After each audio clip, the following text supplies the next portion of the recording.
Hello, listeners. Hello, listeners, and welcome to episode 231 of the Nigerian Football Weekly podcast. My host, Olu Oke. Apologies for the slight delay, but here we are to go through yet another eventful weekend of football involving Nigerian players. For today's schedule, we'll be going through the stand-up performance for the week. Another good week for Nigerian players, especially when it comes to heading. We have to say at the moment, we might be the heading masters of football in the whole world. After that, of course, we'll touch on Starboy of the week. Then I want to quickly touch on Christantus Uche and his current situation as the season ramps up towards the final 3 months of the season.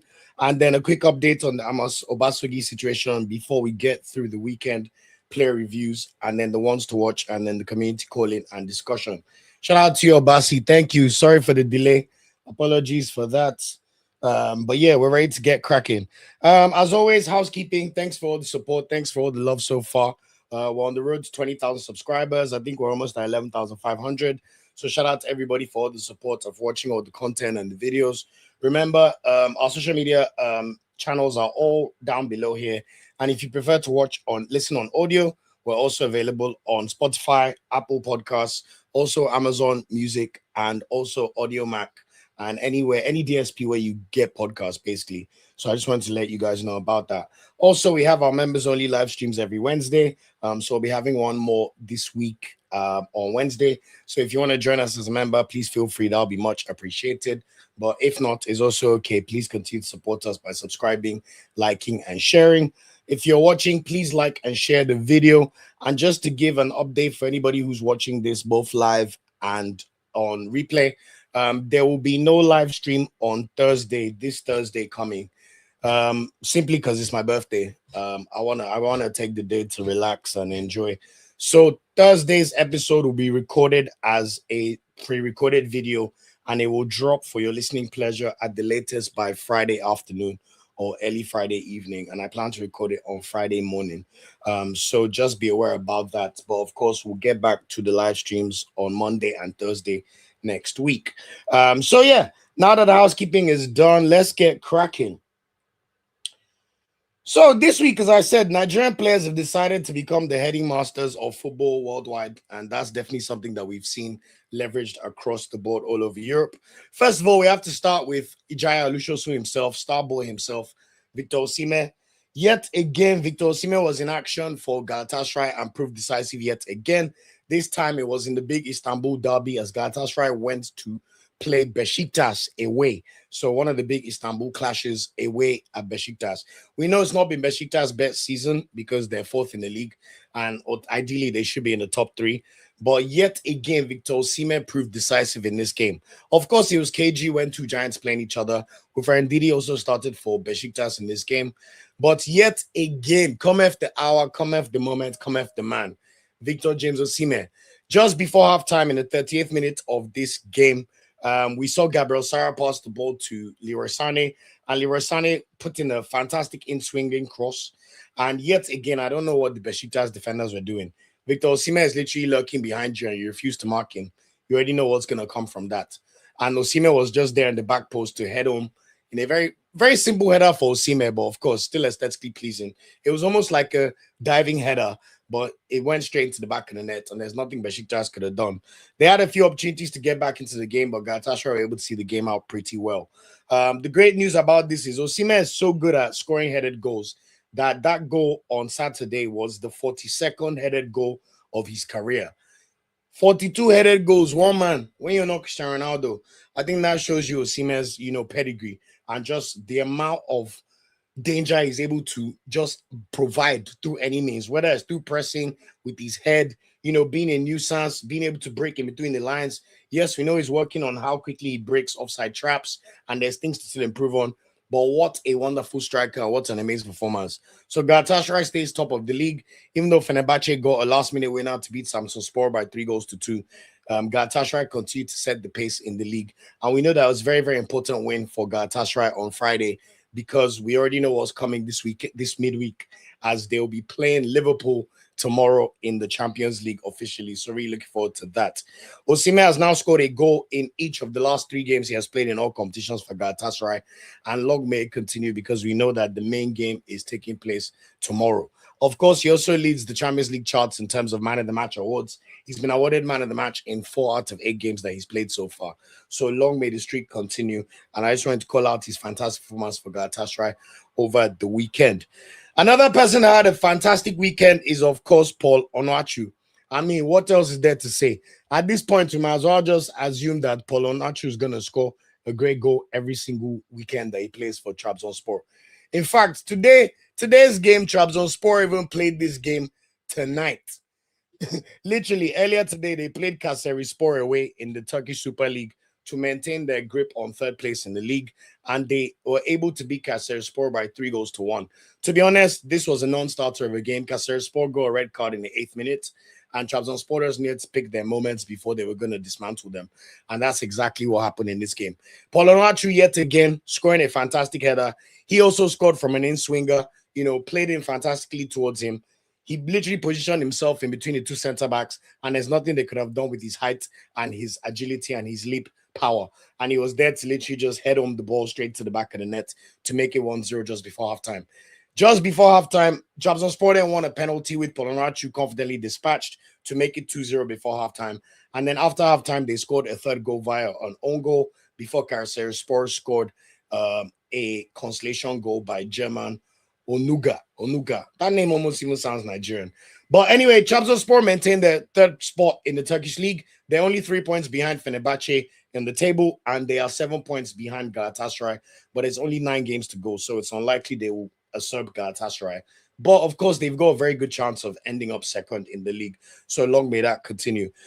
So what does that mean for Onuachu? 11 goals in 9 games in all competitions since returning from AFCON.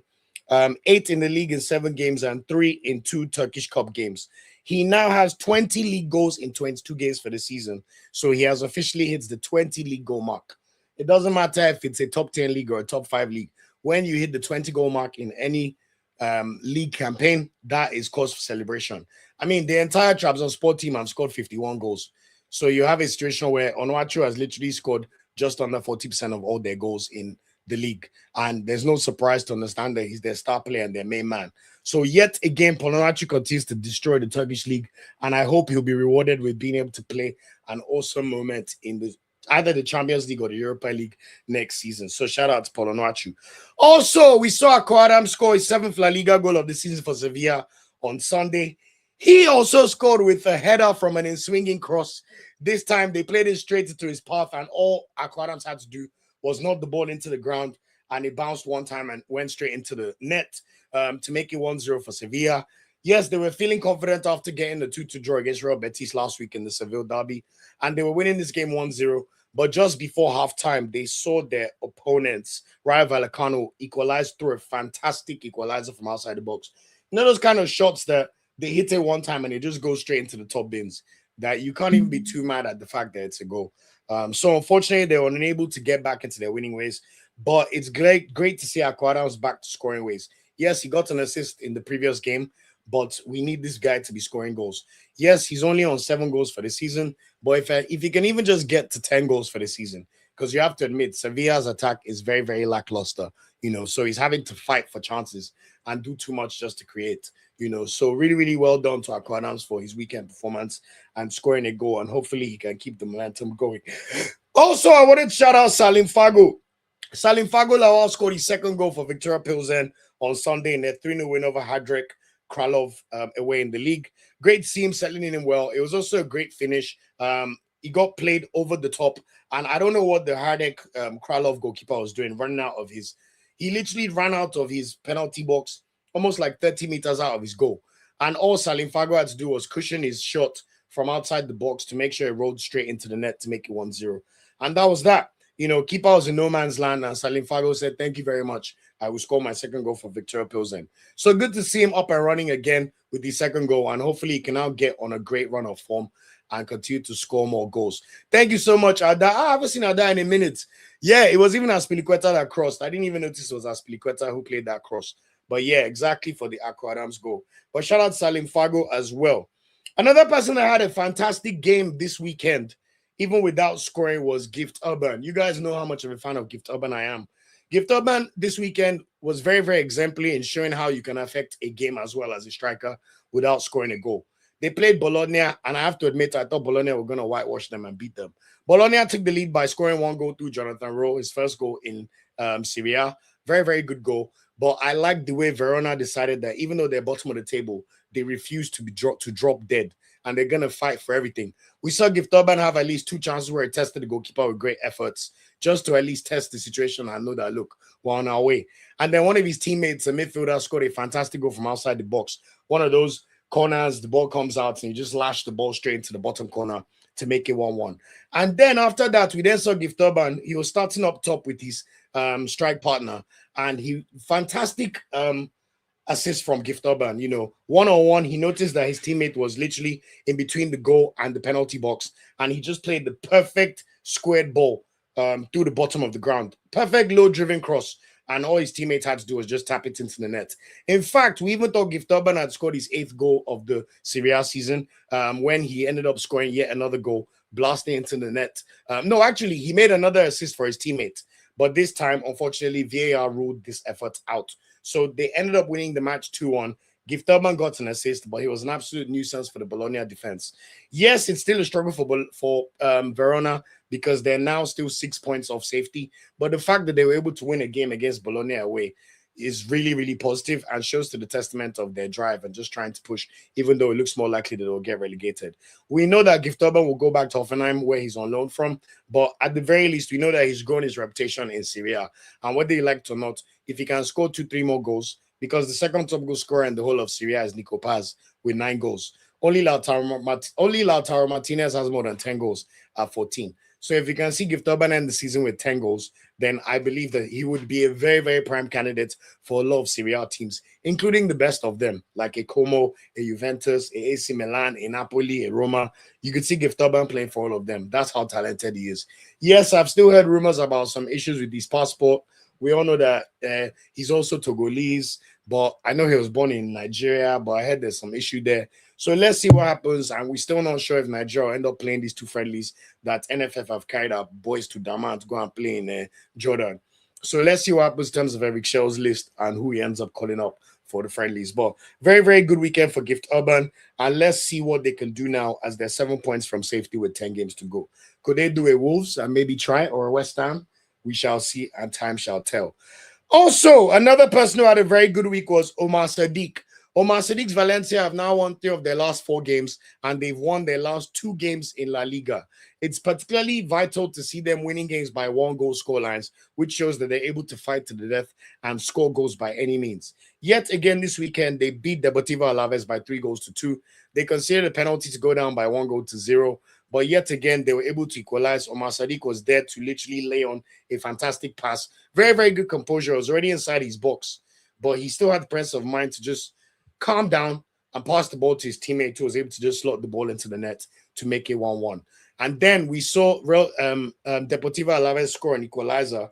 Make it 2-1 through the same guy, Boye, who made it 2-1. But then Valencia were able to just pick themselves up, score an equalizer with 5 minutes to go, and then they won a penalty in stoppage time, which Hugo Duro was able to bury. And that was how Valencia and Umar Sadiq got the win. Just fantastic to see. They're now 7 points above the relegation zone, and they are in 12th position in the league, which is very, very mid-table.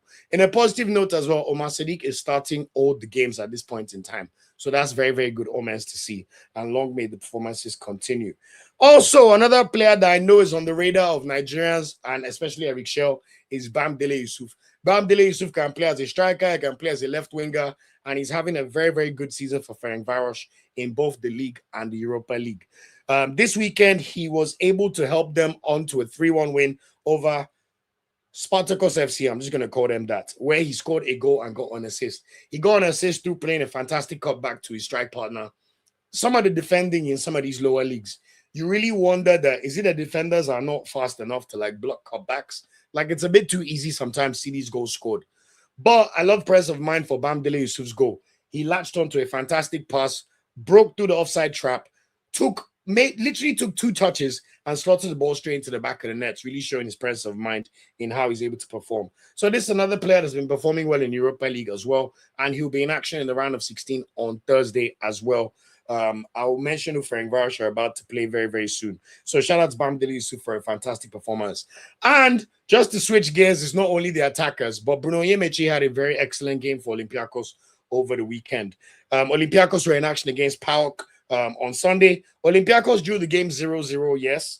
But Onyemaechi played 90 minutes, had the highest rating from the game according to FootMob. 7 tackles, 1 last man tackle, 1 block, 3 clearances, 2 headed clearances, 1 interception, and 6 ball recoveries. So from a defensive perspective, Bruno Onyemaechi had an exceptional game for the Greek champions over the weekend. And luck may continue because we know right now he's the starting left back for the Super Eagles. And we need Onyemaechi to be performing well. We need him to just continue showing us what he showed us at AFCON. And luck may continue. So this week, Starboy of the week is a slightly tricky one, but not too tricky. I think we'll have 3 players share the bronze medal for the performances this week.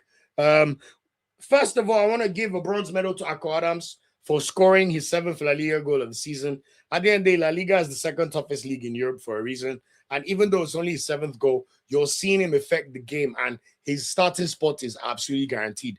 When you even watch the games, you can still see the Akor Adams of AFCON. Like I said, if he played in the more attacking side, he'll probably have more goal numbers. But despite that, he kept on persevering, and I love the way he scored an angled header, receiving a fantastic in-swinger, and having the presence of mind to knock the ball into the ground and watch it bounce straight into the top corner, giving the goalkeeper no chance to save it. So, Akor Adams, you get a bronze medal this week.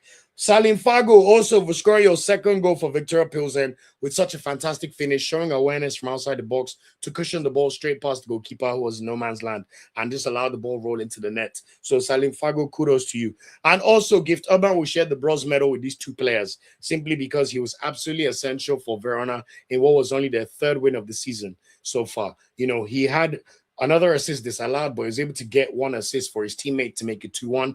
And he was an absolute nuisance in this game and showed why he should be on the radar of all the top clubs in Italy, especially, if not also in Germany. So all 3 players, you share the bronze medal. Silver medal this week, it will also be shared Bamidele Yusuf for his goal and his assist for Ferencvaros in their league game against Niregaza Spartakos FC, where he scored a goal and assist, which I just described. Fantastic performance from him, and I think he's someone that will definitely be on Eric Schell's radar based on how he's performing over the past season and especially over the past month. So congratulations to him. And also, Victor Osimhen will share the silver medal this week. When you get to play against one of your so-called big boy rivals in your league, especially away from home, those are one of the few opportunities where your opponents are looking at you having an opportunity to drop points.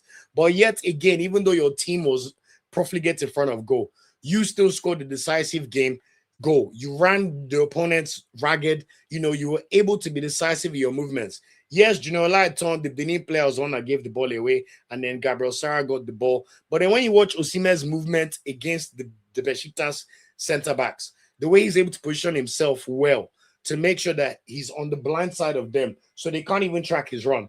And then the in-swinger from Leroy Sané was so fantastic. The all Osimhen had to do was just cushion a bullet header straight into the back of the net to make it 1-0 just before halftime as well. So a critical point in the game.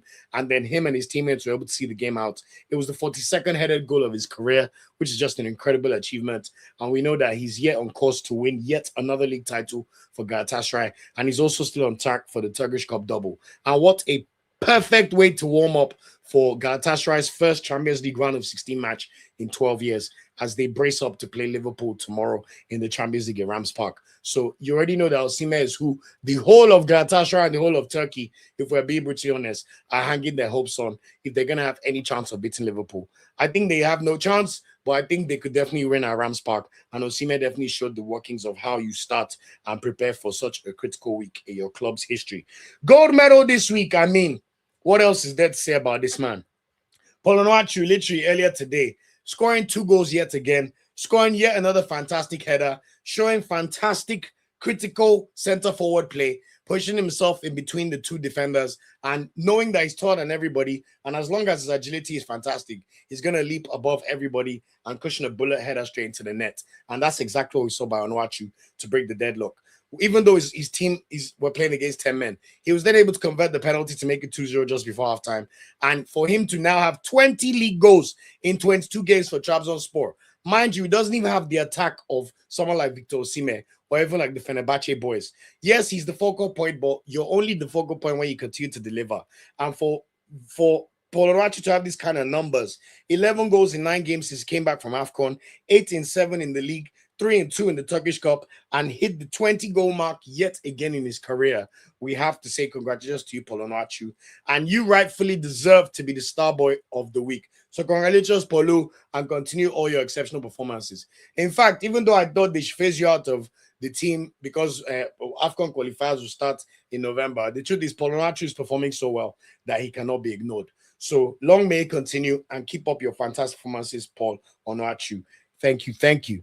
Okay, a few comments there. Jackson says Nigerian players did well this week. Absolutely. Shout out to you, Jackson. Always welcome to the show. One of our cherished members. Charles says Osimhen and Akor movements are superb. I totally agree. The two of them work so well simultaneously. Exactly. I mean, I doubt we'll see both of them play if it's friendly games, but I think as Nigerians, we're fairly confident in seeing, the patterns that we now have in play in our national team. And no matter what, I'm looking forward to seeing the Super Eagles play again. So hopefully it continues. Charles, I'm doing very well. Thank you. Hope you're doing good. Thank you for joining the live stream. Shout out to Da Vinci, one of our esteemed members as well. Says, Olu, happy birthday in advance, bro. Thank you so much, my bro. Thank you. Looking forward to age 33. Born in 93. March 12th. March is the 3rd month of the year. So this year, we're taking blessings in triples. 3-3, double. Let's just be going. 33 since 93. Born in the 3rd month of the year. Yes, let's go. I appreciate you. So I don't know if we have to visit Shrine, but we have to find a way to unlock the talent in Umar Sadiq and Boniface for Super Eagles. Something is just missing. I agree for Boniface, especially Boniface. The fact he has no goals for the Super Eagles is quite concerning, it must be said. I think Umar Sadiq's just been a bit unlucky. Every time he's had like a really good spark in his career, it's not necessarily been a moment where he could maybe force himself into the Super Eagles side. But I remember Umar Sadiq going to AFCON that year that Guavon took us there, that we won all our 3 home games, and then we went out to Tunisia. But I know Umar Sadiq scored in the 3rd game. So I know at the very least he scored in AFCON before, something that Nwankwo Kanu was not able to do. So I think Sadiq is a bit harsh. We don't really need to pray too much for Sadiq. And Valencia look like they now really like having him around. But when it comes to Boniface, we definitely need to pray for him, because even the fact that he's injured, he's back at Bayer Leverkusen. He did not score a single goal for Werder Bremen in 3 months, even before he got injured. I mean, he literally was the king of the castle at Bayer Leverkusen, and now they moved on from him so quickly. They have Christian Kofani, they have Ibrahim Maza. In fact, they have all these African attackers, and they're very happy with them, including Patrick Schick. So it looks like Boniface, we really need to pray for him and his career, because I know what my eyes saw in that season where Leverkusen went invincible. My eyes were not deceiving me. We all know what we saw, guys. This guy went the whole Bundesliga season unbeaten, scoring at least 20 goals in all competitions. So there's a superior player in there. But whatever it is that we need to pray for Boniface, let's pray for him, and hopefully he will figure things out sooner rather than later in Jesus' name. Thank you for that. Triple blessings, oh Charles, for real, man. We need it. Everything in triple. We don't even double again. Triple by God's grace.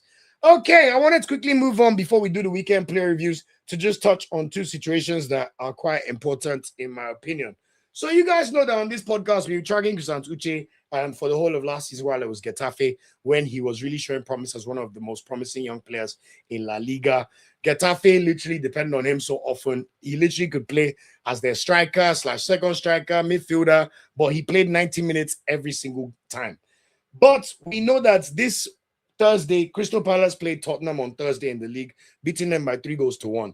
The good news is that Christantus Uche was able to come off the bench and play for the last 10 minutes. So that was good. After the game, I saw a tweet from La Liga and Beyond, which is like one of those fan channels, mentioning that this probably got missed among all the La Liga news, but it could be an important one. Last night made it impossible for Christantus Uche to hit the 10 starts needed to trigger his permanent transfer to Palace. Getafe, who we know were in a financial bind last summer, had banked on selling Uche, because that's the only reason you sell a player after he has one good season in your team. And they banked on selling Uche, and by selling Uche, La Liga allowed them to register 5 new signings on the back of him leaving in that final week of the summer transfer window. Once it then became clear that it was not a permanent deal, because La Liga initially thought it was a permanent deal. I know La Liga, they don't play with their finances. They literally give you your wage budget, your transfer budget, based on your deliverables previously, because they don't want to run any risk of any clubs going bankrupt. So once this became clear to La Liga cut Getafe's budget by 60 million euros, which is the amount of money that they had already agreed that they will bank from Crystal Palace in the occasion that Christantus Uche's move was made permanent this summer that's coming. Now, while he may end up still signing for Palace or somewhere else this summer, we know that Getafe will now have to negotiate again, and clubs will now know that Getafe are desperate to offload him, you know. And the worst part for him is that his value is nowhere near as high as it was last summer when he scored almost 10 La Liga goals for the Getafe, played all their games, showed his physical prowess and also his technical ability in a level that really showed that he was someone destined for the top. Now, all of a sudden, even at Crystal Palace, he's barely able to get 1 or 2 games. In fact, Glasner clearly does not like him. We already know that. He's not Glasner's cup of tea, which is okay. But the question is very simple. What next for Christantus Uche? This is a guy that's moved to England. It's not the easiest place to move to. Even though you speak the language, you don't really know anybody, and you're not even sure how many vultures trying to circle around you, because honestly, London is the place where the vultures can circle you the most. You will go to Enish, you go to LA Lounge, you go to all these places, you see vultures tell you, oh, we can help and support your career. But that does not mean that you're necessarily getting settled, especially when there's uncertainty about your career and what's next. You know, does he go back to Getafe? Getafe are still doing well in La Liga this season without him. I think they're even up to 9th place in the league. So what is going to give? You know, what will Getafe demand in terms of a new fee? Because nobody's going to pay that 60 million euros based on the evidence of this past season. But we know that this is such a talented player who I believe even has the opportunity to become Lookman's backup in that number 10 position in the whole. I'm telling you guys, comes Uche, there's something special about this guy. One thing I want to call out is a lot of times people blame players for not respecting clubs and going away to move like Isaac. What people forget is that in majority of situations in football, it is usually the club that has power over the players. And I love this example for us. Just remember that sometimes clubs do not do what's best for the player. They do what's best for them. Because truth of the matter is Getafe, they knew that as a team, they would be better off if they had Christantus Uche in their squad. But because of how dire their financial situation is, they had to sell off their best player to Crystal Palace that barely wanted him and did not even have a plan of action to play him. So now a player who had such a promising career moved up from the 3rd division he literally played the 3rd division in the 2024 season and was already now doing so well in La Liga. He's now at another crossroads in his career. If he even made the right move, we already know that he would have made it to the AFCON squad because there's no way Usman Mohammed would have been caught up over him. So think about the things he's lost and the things he's not gained as a result of this move. So what's going to happen? I'm very, very interested to see where he ends up in the summer. I mean, we know Glasner's already going to leave. So let's see who Palace are going to hire as their new manager. But then again, does he even have the opportunity to wait for such a solution? We know that once June 30 comes, he's going to go back to Getafe. We don't know if Palace are going to have hired their new manager by then. May he take a liking to Christantus Uche? Would he even sanction the fact that they should spend 16 million euros on Uche? I don't know. Will he go back to La Liga? What are his options? If someone like Uche, based on what my eyes saw, I don't think he can play for the top 3 La Liga teams. But anybody below, honestly, with my eyes, I think he could play for them. Whether it's a Villarreal, whether it's a Real Betis, whether it's an Athletic Bilbao. Okay, Athletic Bilbao don't sign players that are not from the Basque region. But you get my point. Where is he going to end up at? Does he end up signing for a mid-table German side? Who knows? I even think someone like Christantus Uche could play for a Leverkusen. But because his stock is at the lowest, it's hard to see what's going to happen. I still think this is a player that can dominate and do very well in the Premier League. So I would love to see him still have a chance to really shine in this league. Because boy, oh boy, if you shine in the Prem, my brother, you will never have to go anywhere and beg to be known anywhere. You will be known all over the world forever. And I really believe if he could get the right things around, because even though I said there's vultures in London, if he's playing games in Palace and he's stable and stabilized, he could also have a very good structure. He can go to Winners Chapel Church here. Yeah, and my point is, he could, if he gets the right people around him, he should be able to put himself in a lot of positions where he could be very happy in this country. Even if it's outside London, Coventry, Wolves, wherever. Okay, Wolves are going down. We don't want him there. But can we see Sanchez sign for one of the promoted clubs? I still think he's better than them. But when you look at some of the teams in the league, Leeds United could definitely do with him. If Nottingham Forest stay up, they could do with him. West Ham United could definitely do with Uche. But I think it's very, very interesting to see what ends up for him. Or does he go back to La Liga where he really was dominating? But I really think that with his physical tools, this is a player that can end up still shining in the Premier League. But it's a real point I just wanted to bring out to everybody just to be aware that sometimes we all blame players when they're leaving our big clubs. But the truth of the matter is when we don't want a player, we're ready to dash them away. Look at us now. Martinelli has 11 goals this season. But because he has only 1 in the Premier League, I have my fellow Arsenal fans telling me we should get rid of him.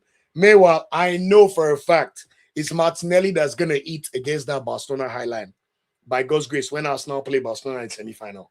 So it's just a funny one, but I wanted to bring out everybody's awareness, because if Uche still makes the right moves, he's young enough that his career could still flourish and he could bounce back and get and fulfill the potential that we all know that he has. So let me know what you guys think in the comments about his particular situation. Let me go through the comments before I go through Obasogie's situation. Charles says, Paul might leave the Turkish league this summer. He has been superb. He's been superb, but the problem with Paulo is going to be 33 like me, you know. In fact, it's kind of crazy I'm older than Paulo Noachu, but I guess I'm not a footballer, so that was not my concern. Actually, look, I'm even seriously older than Paulo Noachu. He was born in 1994. Okay, 1994. How can I be older than Baby Paul? This does not make sense. But it's going to be 32 in May. So will any of these teams take a chance on a 32-year-old? I'm not so sure. But you never know. Maybe he could get 1 or 2 seasons, you know. And I see the Serie A angle, because Serie A, that's the one league that they don't mind signing old people. Older players. Let's not be. Am I calling myself an old person? I still feel young and sprightly. But that'll be interesting to see where it ends up for sure. Charles said 94 days to the start of the World Cup. We are 26. Well, you're right.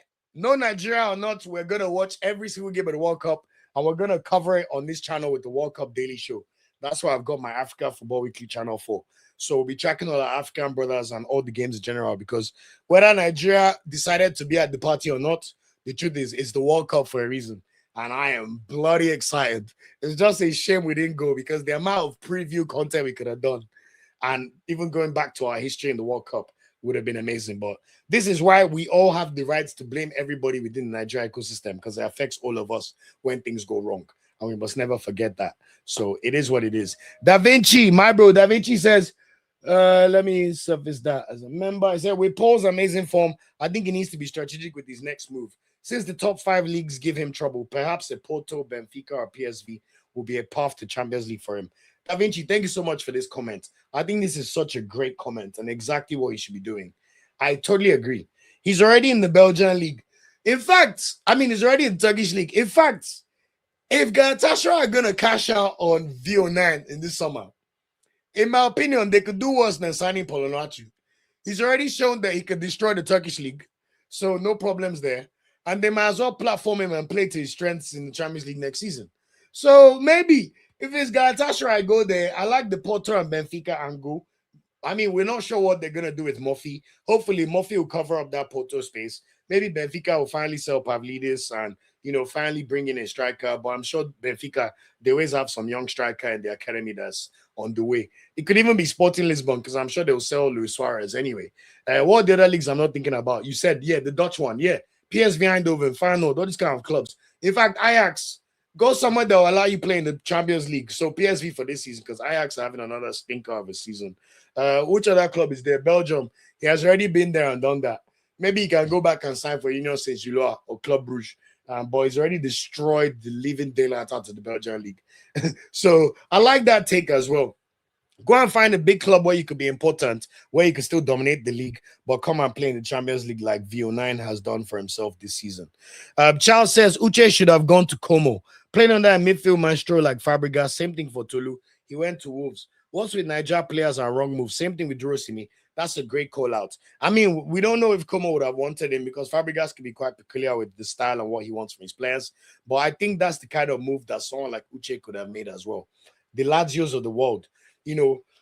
Fifth place to 11th place in Syria. You could do a lot of good there and still get platform to move to one of the bigger sides. So I totally hear you on that move. Same thing with Aroko Dari, but to be honest with you, Aroko Dari, you can tell he has good management, because they're able to secure things that are bigger than him. I think he just signed with Nike last week. I'm not even sure if Nike approved that video, because we know Nike, apart from Mbappe, Vinicius, and who am I missing? Haaland. If you notice, Nike have reduced the amount of real superstars that they signed to big boot deals. Everybody else has gone somewhere else. Nike's focus is not football anymore. That's why you can see Adidas are killing them in everything when it comes to jerseys, signing up players, adverts. You could just tell that Nike's strategy has changed. So obviously they still supply boot deals for a lot of players, But I doubt they really said, "Oh, Arokodare is going to become one of our franchise players for Nigeria. Let's give him a deal with an advert." I think that was his management just trying to overcook the fact that Nike gave him a boot deal and said, "Okay, we'll supply your boots." Arokodare, we know he did all right in the last week, in midweek, where he got the assist for the win over Liverpool. But we have to admit that this is another player that the best season he ever had in his career was in the Belgian league last year. And that was the only real good season of his career. So we need to see more. I've heard rumors about his distractions, but who am I to say that? We're all human. But we need to see him perform well and actually begin to deliver because, bro, one thing about football will move on from you very, very quickly. Very, very quickly. And if he's not careful, I think that could be the case for Tolu Bolesi. Even Dorosimi, at first, I thought it was a good move because he scored in his debut. But you have to admit that with every passing week, it looks like such a shocking move. I mean, Pizza won't even play Akinson, but we all know that Akinson is going back to Inter Milan in the summer. So he's all right. He doesn't have the same problems as Dorosimi. And I don't know what Dorosimi has put in terms of clauses in his contract in the chance that Pizza are getting relegated. And I have to admit that Pizza right now, they look dead and buried. So it's going to happen. So let's see. Shout out to you, Aaron. Good to see you in the chat as well. Aaron said sometimes the Prem is not the best for each player. E.g. Lookman. He did great in Italy and he's doing better in Spain. I totally agree. Not everybody.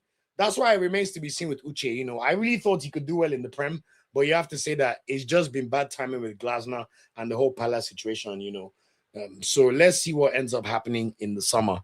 Charles also says, I'm worried that our young midfield technician, Akisomero, is not starting. That guy together with Nadi is the future of our football. I have to admit, I'm a bit worried that he's not getting any minutes at all, especially for such a shit Pisa team. And the worst part is before he went to AFCON, he was starting all the time. Then we know they signed a Chile international midfielder, and now all of a sudden, he can't even get 10 minutes on the pitch. I don't know if it has something to do with like a loan agreement as well. Maybe they said they will have to pay a certain amount of money if he plays a certain amount of games. Because someone that was starting every game prior to AFCON, now you can't even get on the pitch. And it's not like the team is playing better. They're playing even worse. This weekend, they got absolutely slapped 4-0 by Juventus. Like, honestly, Pisa are a disgrace to the league. So I don't even know what's going on there. But I agree with you that I'm worried about it. But he's young enough. And I think what gives me calm is the fact that he's going back to Inter Milan. And he's shown enough working this year that I believe if I'm Inter, I'll keep him and let him play in the first team next season. Or at least give him a better loan move to like Como or a top 6 team. Como at the moment look like they may even end up in the Champions League. So they're going to get their pick of all the best youngsters that any team is trying to develop. And you have to say that what a fantastic job Fabregas has said, even though he likes to piss me off about all this is dual Chelsea. I love Chelsea. I love Arsenal. My friend, get the hell out of here, man. Anyway, thank you for that comment. And also Nadi, I think Nadi played some minutes this weekend finally. So at least we'll take the positives on that note. 24 minutes, the most he's played in the league so far. So and Marseille won the match. So I take that point. And at least we know that they're still young enough to get to where they need to get to. Jackson said Uche should move if a better offer comes. I think he has no choice but to look at his options in the summer, especially because Palace are not going to trigger that move. So let's see what ends up happening. Jackson also says Paul cannot play high-intensity football. He needs a league that will suit him. I think that's a good way of putting it. Because when you watch the way he can run past some of these defenders in the Turkish league, it really has you wondering, like, this is not the same Paul I saw in the Prem, man. Yes, Southampton was a terrible club to move to, and he probably wanted to just get the benefit of playing the Prem. But I like that he's in a place where he can be the king. So long may it continue. Vonte B Media, thank you so much for this comment. Guys, all 37 of you, I hope you have liked the video. If you're enjoying the content, thank you very much. You can see as much, and we're keeping it more concise. But thank you for that comment, Vonte B. At the moment, we have 13 likes, including my own like. So, guys, please, out of 39 people on the chat, only 15 people even responded to the poll. Please do me the favor and honor of just liking this video. And if you're new here, please subscribe. Thank you very much. That'll be much appreciated. Charles says, in Onuachu's defense, he played under a terrible Southampton coach and team. I'm not surprised Aribo lost his fire when he got there. He'll be perfect in Italy. I like your Italy angle, Charles. I could see it working for him. I'm watching Mkhitaryan dominating with Inter, and he's almost 40 years old. So it's possible that he could really do well there.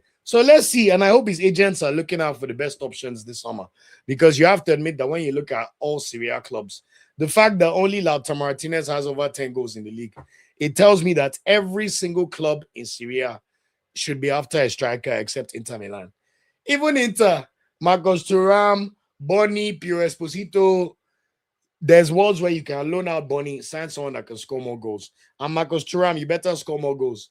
It's not by Mbappe declaring that he wants you to start in the World Cup for France that you're going to end up starting. You need to do more, especially now that Inter have disgraced the league and been bounced by Bodo Glimt. So it'll be an interesting one to watch for the summer. I like that take a lot, Charles. Thanks for that. Charles also says, Olu, could the love of using old people in Syria be affecting Italian football in general? Because the top leagues are all using young bloods, unlike them. You have to admit that it's playing a factor for sure, Charles. I think when you watch, you don't want to get too critical, because when you look at Serie A overall, I mean, 2 of the last 3 Champions League finals, Inter Milan did make it to the final of the Champions League. Yes, they got absolutely embarrassed by PSG in last year's final, but Inter literally by coefficient are the 3rd best performing team in the whole of Europe. Now, if you remove Inter, that's when there's a problem, because apart from Inter, you have to go all the way down to Roma in 13th place. And a lot of that Roma coefficient has been based on when they were making finals under Mourinho in the Conference League.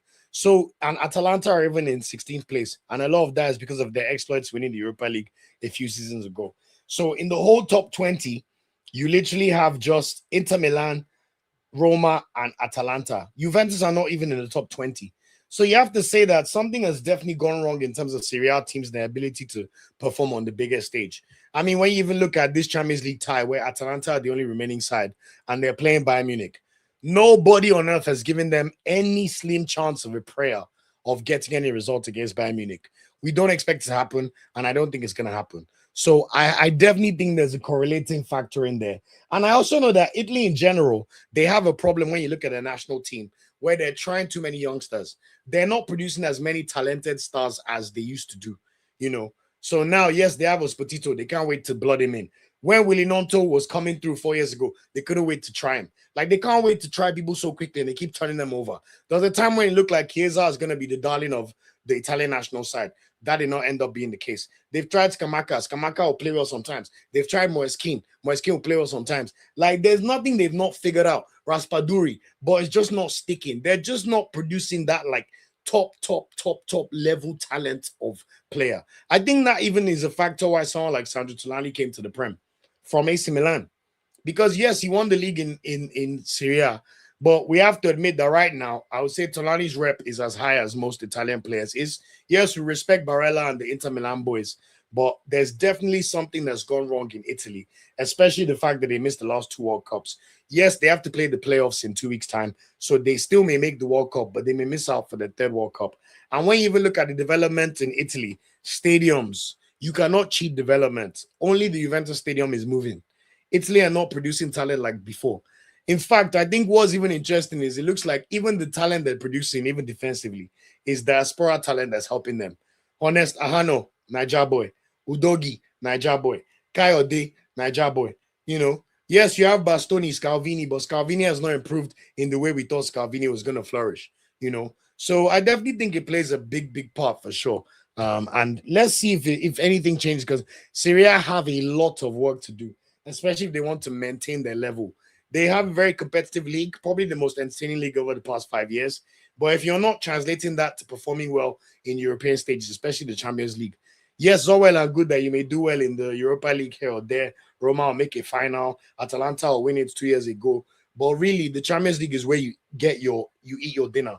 And if 6 out of 16 teams in the Champions League are from the Prem, I don't care how much anybody hates the Prem. We are the big boys. In fact, I don't want to get too carried away until I watch Arsenal beat Leverkusen. But I think that's definitely something. And then finally, Charles also said Bayern and Barca are interested in Osimhen this summer. Will be interesting. I think it will be very interesting. You know, we already know for a fact that Barcelona at the moment, they have elections next week. We know Laporta is likely to be re-elected as the president. And we know that this summer they keep putting out fillers that they want to sign Julian Alvarez. I think they're wasting their time. They cannot afford to sign Julian Alvarez, because if I'm Atletico Madrid, you're going to pay me £130 million starting. Even though he's not had the best season, he only scored his first La Liga goal in 2 months the other day. But I really think that Alvarez, they should remove your eye from that.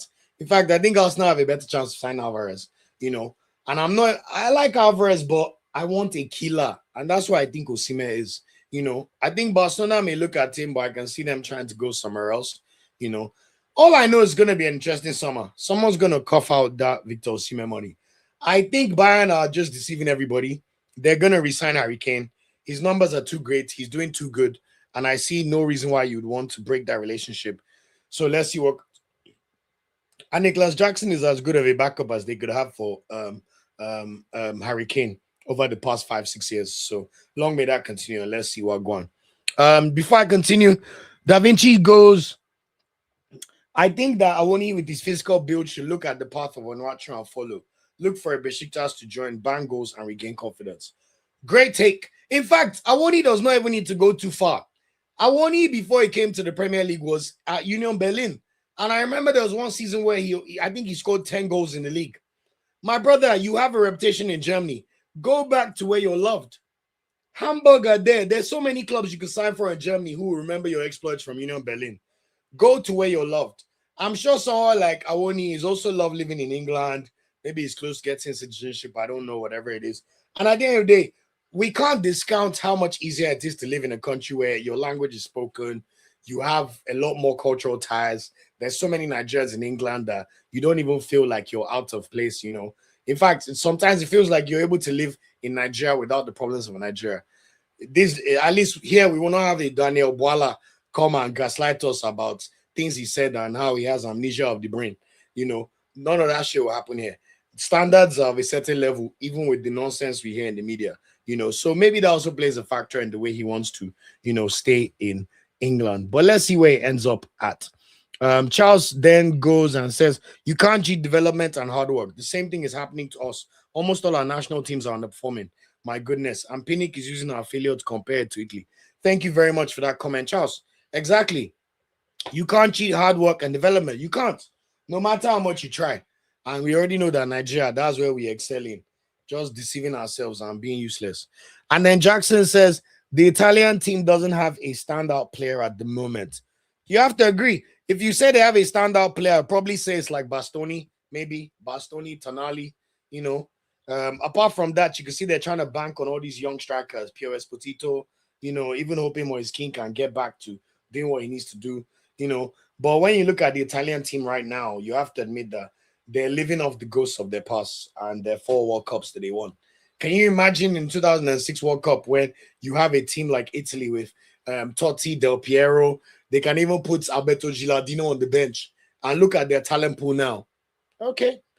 Well, everybody, if you like, don't take care of your league. It's going to affect it.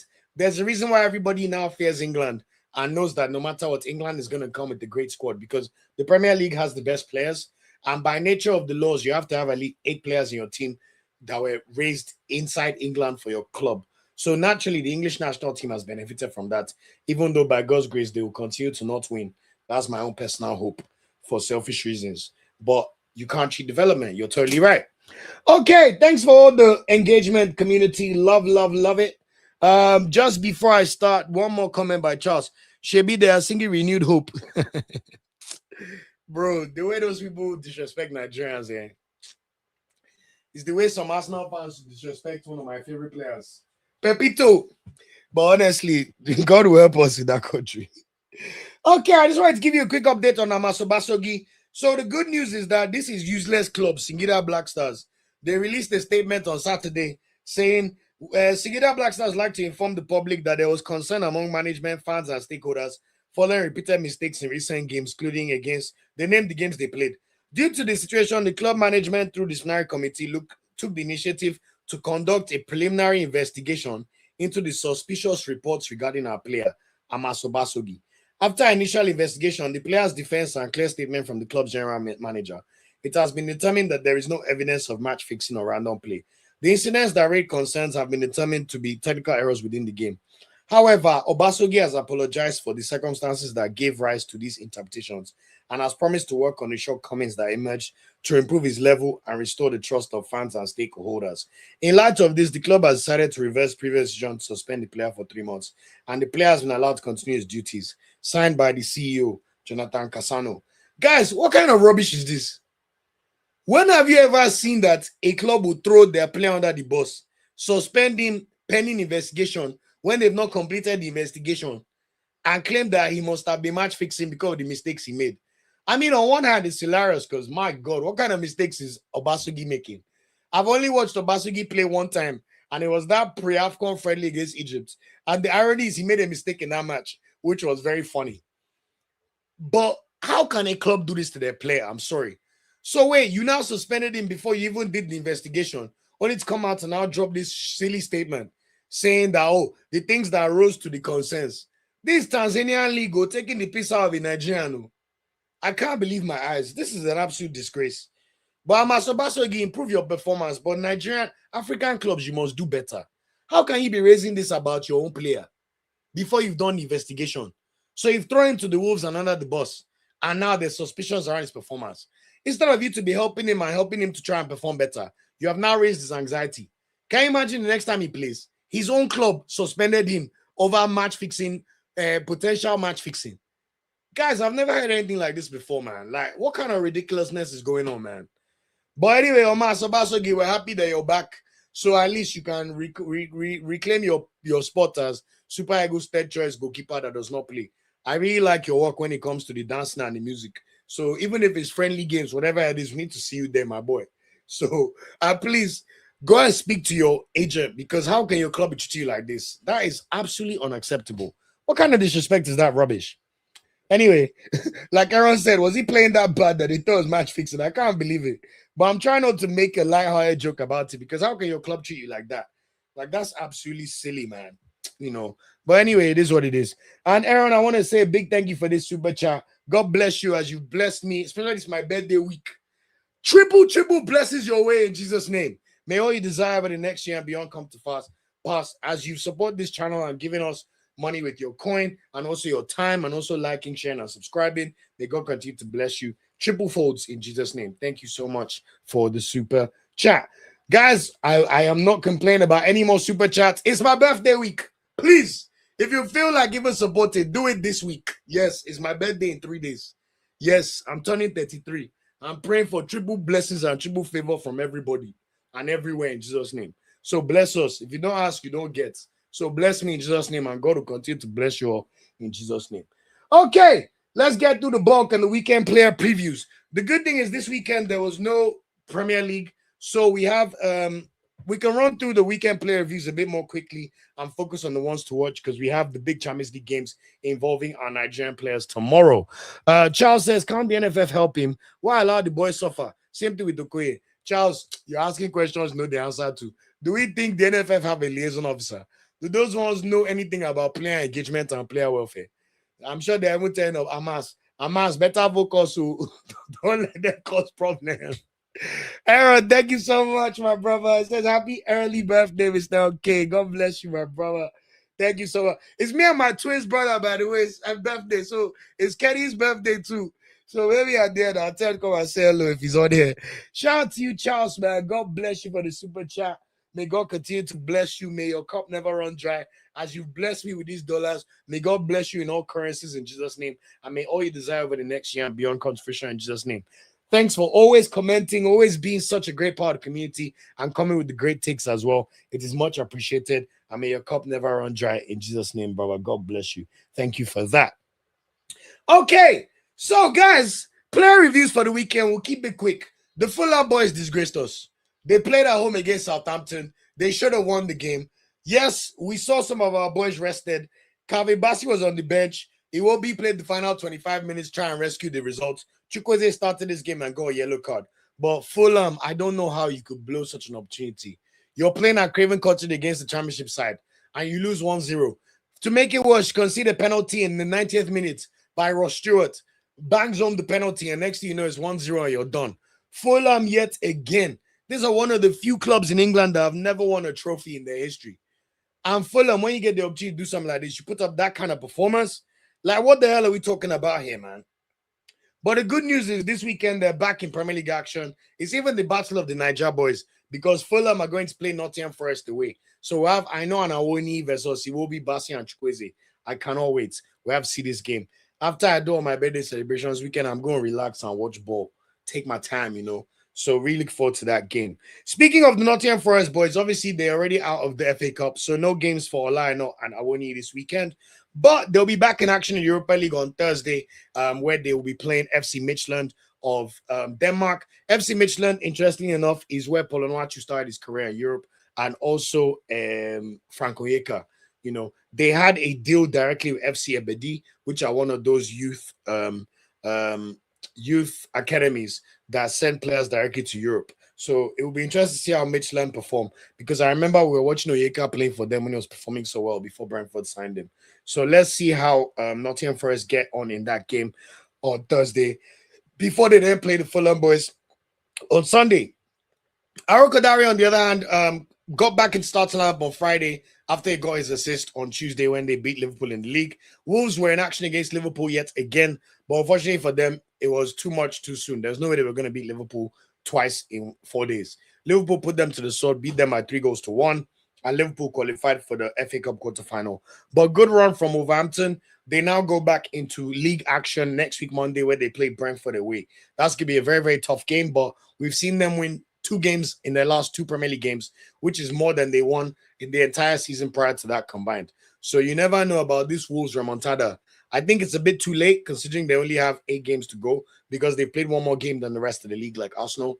But at least fair play to them for going down swinging. I really, really appreciate it. And Akor Adams, you might as well play for your next contract or your next job. Maybe you may even be comfortable going to the championship. Can you go to the championship and score 25 goals, 30 goals? Who knows? We shall see. So it'll be interesting to watch and see what shakes out for Akor Adams. Also, Christantus Uche was not in action because Palace already out of the FA Cup. But let's see. Actually, we know he's not in the Conference League squad, so he's not going to play in the round of 16 when they play AEK Larnaca at home on Thursday. I do actually think Crystal Palace have a great chance of winning the Conference League. In fact, I would say that the favorites alongside Strasbourg. But I need to double check about this whole Christantus Uche being in the squad stuff, just to see if he'll end up getting a medal and winning the first trophy of his career or not. So long may that continue. Apart from that, though, Crystal Palace hosts Leeds at Selhurst Park on Sunday, 3 p.m. So let's see what happens in that game. Also, a player that we've not been tracking because he's not anywhere near their first team, Ahmed Abdullahi for Sunderland. But over the weekend, he was named on the substitutes bench for Sunderland as they lost 1-0 to Port Vale on Sunday in the FA Cup. I mean, Sunderland, what an absolute disgrace. How can you lose to Port Vale in League One? But anyway, the other FA Cup results to watch. Liverpool beat Wolves 3-1 on Friday. Arsenal beats Mansfield Town 2-1, courtesy of our British Niger boys, Nonso Madueke and Ebere Chieze, both scoring 2 bangers. So that was good to see. Chelsea put Wrexham to the sword eventually in extra time. This was a very, very tasty game. Wrexham even thought they equalized to make it 3-3 just before extra time ended, and they thought they could take it to a penalty shootout. But Chelsea were able to wrap up the points and make it 4-2. João Pedro. This boy, that's how you fight for a World Cup spot. You know what I'm saying? João Pedro is looking at Ancelotti. Look at me. Look at the other Brazilian strikers. I'm the captain right now. Everybody else go to the back, and that's what we're seeing right there. Man City put Newcastle to the sword. I must say, Mama Moosh, man, what those finishes, disgusting, man. Man City, it's good I like when big boys just roll over small boys sometimes. Honestly, it gives me food for the soul sometimes, and it's lovely to see. Obviously we know about Southampton beating Fulham and Port Vale beating Sunderland, and Leeds thrashed Norwich City by 3-0 yesterday, and we have West Ham currently beating Brentford by 2-1 with 20 minutes to go. It's 70 minutes played. West Ham are 2-1 up. Igor Thiago scored the first goal for Brentford. I'm not sure who scored the West Ham goals, but I'll keep my eye to the left to see how that shakes out. The good news, though, is the FA Cup quarterfinal draw has been done already. And for the Twitter warriors who love City of Liverpool loving fest, even though one of them only has 2 titles, the other one has 7 of the past 9. City and Liverpool get to play each other again. Fantastic. At the Etihad. So those Liverpool fans that like to go and glaze their opponents, go and play Man City. Go and reconvene and play this your rivalry of loving each other. Don't worry. Then we'll see which one of you's left in the semi-finals to face us. Arsenal, we get to play Southampton away. I'm not gonna say this is an easy tie by any stretch of the imagination. And the more the season goes on, with Arsenal going full guns blazing for the title, full guns blazing for the Champions League, and we have a League Cup final to play in literally less than 2 weeks. FA Cup is the one that concerns me slightly, just because you can see us playing our rotational options. And when you watch the way Jesus, Martinelli, and some players played on Saturday, you have to say that they're not ready. I can't wait for Andrea Beta to find Jesus one loan back to Brazil this summer, because we cannot be keeping that boy with those wages in our club. If you're a bench player, what did Drake say? Bench players talking like starters, I hate it. If you're a bench player, you play for Arsenal in a game and you do not perform like a starter, then you're basically saying that you don't belong or deserve to be in the squad. So some of these players, when you play Southampton, I don't want to hear no stories. Jesus, I'm looking at you. Madueke, you're already doing the work. You've scored 7 goals, so we can live with you. You know, Ebere, you are doing the work. We know about your March to May performances every season. So long may it continue. Martinelli, I'm waiting for you in Champions League. But Trossard, you're reminding me why I wanted you to leave Arsenal. Bro, fix up. You know, who again? No God. The way I miss Mikel Merino even, man, I can't even explain, man. Lewis Kelly, get a game. So Arsenal, we need to do the work against Southampton. Chelsea have also been rewarded with a away tie against Port Vale. I'm sure Chelsea will put them to the sword. And then we'll see most likely West Ham, because they're in the lead, host Leeds United in the final quarterfinal game. I mean, what can I say? Arsenal, I believe we've earned our luck, man. Like, I want to see more tears about people complaining about Arsenal's draws. But guys, we earned this. We earned it. Do you remember the year Liverpool won the Champions League in 2019? They played Porto and Villarreal in knockout rounds. Porto, Villarreal. Then they got to play Tottenham in the final. What the fuck? Like, so before anybody throws stones, go and check your own glass house too. And at the end of the day, you got to beat who's in front of you. So let's see if Arsenal can get the job done, and then we take it from there. So that situation I've seen so far in terms of the FA Cup games. Before I continue the rest of the player reviews, let me just go through a few more comments just so I don't get too far away. Da Vinci says, Amasabaski's club is fighting relegation. Seems like they were looking for a scapegoat. No wonder they're fighting relegation. Now it makes sense. Silly club, honestly. Charles says, how far with the 60 million that the government approved them? They swallowed the money. You know the answer already, my brother. Aaron said, I love how all the bottom place teams are fighting, except Tottenham, of course. Guys, this Tottenham, like, literally, like, running towards relegation is quite funny. And you have to say that it's very possible it's going to happen. So let's see what's going to happen. Jackson says, Fulham, the FA Cup with the surprise. Honestly, there's always one. And I can't believe they ended up being the victim this weekend. Like, there was no need for that. You know, they could have just done what they needed to do. Shout out to Aaron for this comment on Otto Okonkwo. He said, Otto really did have a good game. Everybody was talking about Otto Okonkwo. I must have received like 5 messages about Otto Okonkwo during the match, about the Super Eagles. Just so everybody knows, he has not officially been declared able to play for Super Eagles. I keep telling people about these people that like to drop fake news. I've even shared the link on this place before. If a player changes association, FIFA will reflect it on this list. They've literally reflected the list of some players that have changed to play for Guinea, Tunisia. Literally, Sami Khedira's brother, Rani Khedira, has just been approved to play for Tunisia last week on the 4th of March. This is how quickly they update this database. There is no mention of Otto Okonkwo yet. There's even a mention of who again do we even know here apart from Rani Khedira? Marcelo Flores. I'm pretty sure he used to be Arsenal's youth academy. He has now moved from Mexico to Canada ahead of the World Cup. Guys, if a player moves to play for Nigeria, it will be confirmed right here. So do not believe fake news and all this nonsense you hear from people. If it is not on that list, it is fake news. Trust me, guys. That is just the way it goes.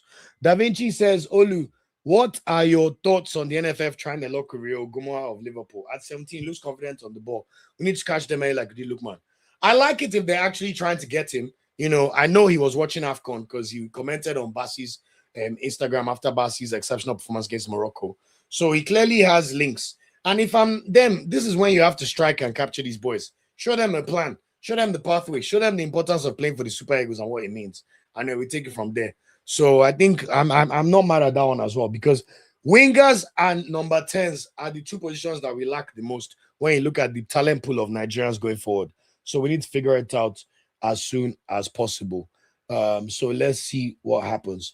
Aaron said Mbaye and Sarr were on that list to switch to France, Senegal. Exactly. They're on that list. So everybody check that list. Like Aaron said, people do not listen to Nigerian journalists peddling fake news.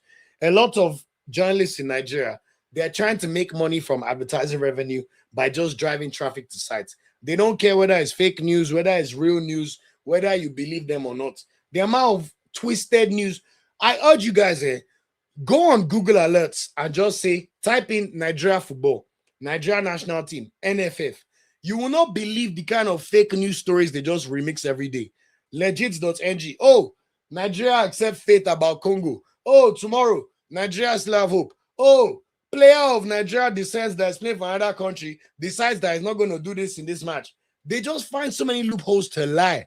And it's so frustrating because you see the way Nigerians gobble up fake news. It's so sad. Like, honestly, like, we need to do something about it. It's really a big, big problem, I'm telling you. Jackson says, Jesus needs to wake up. Even Dalman did better. Dalman is a star player. Like, Dalman will always do what needs to be done. The rest, if they like, they should not go and pattern up and become better. We'll still be here and keep them waiting. Exactly, Charles. ESPN, still English International. Thank you.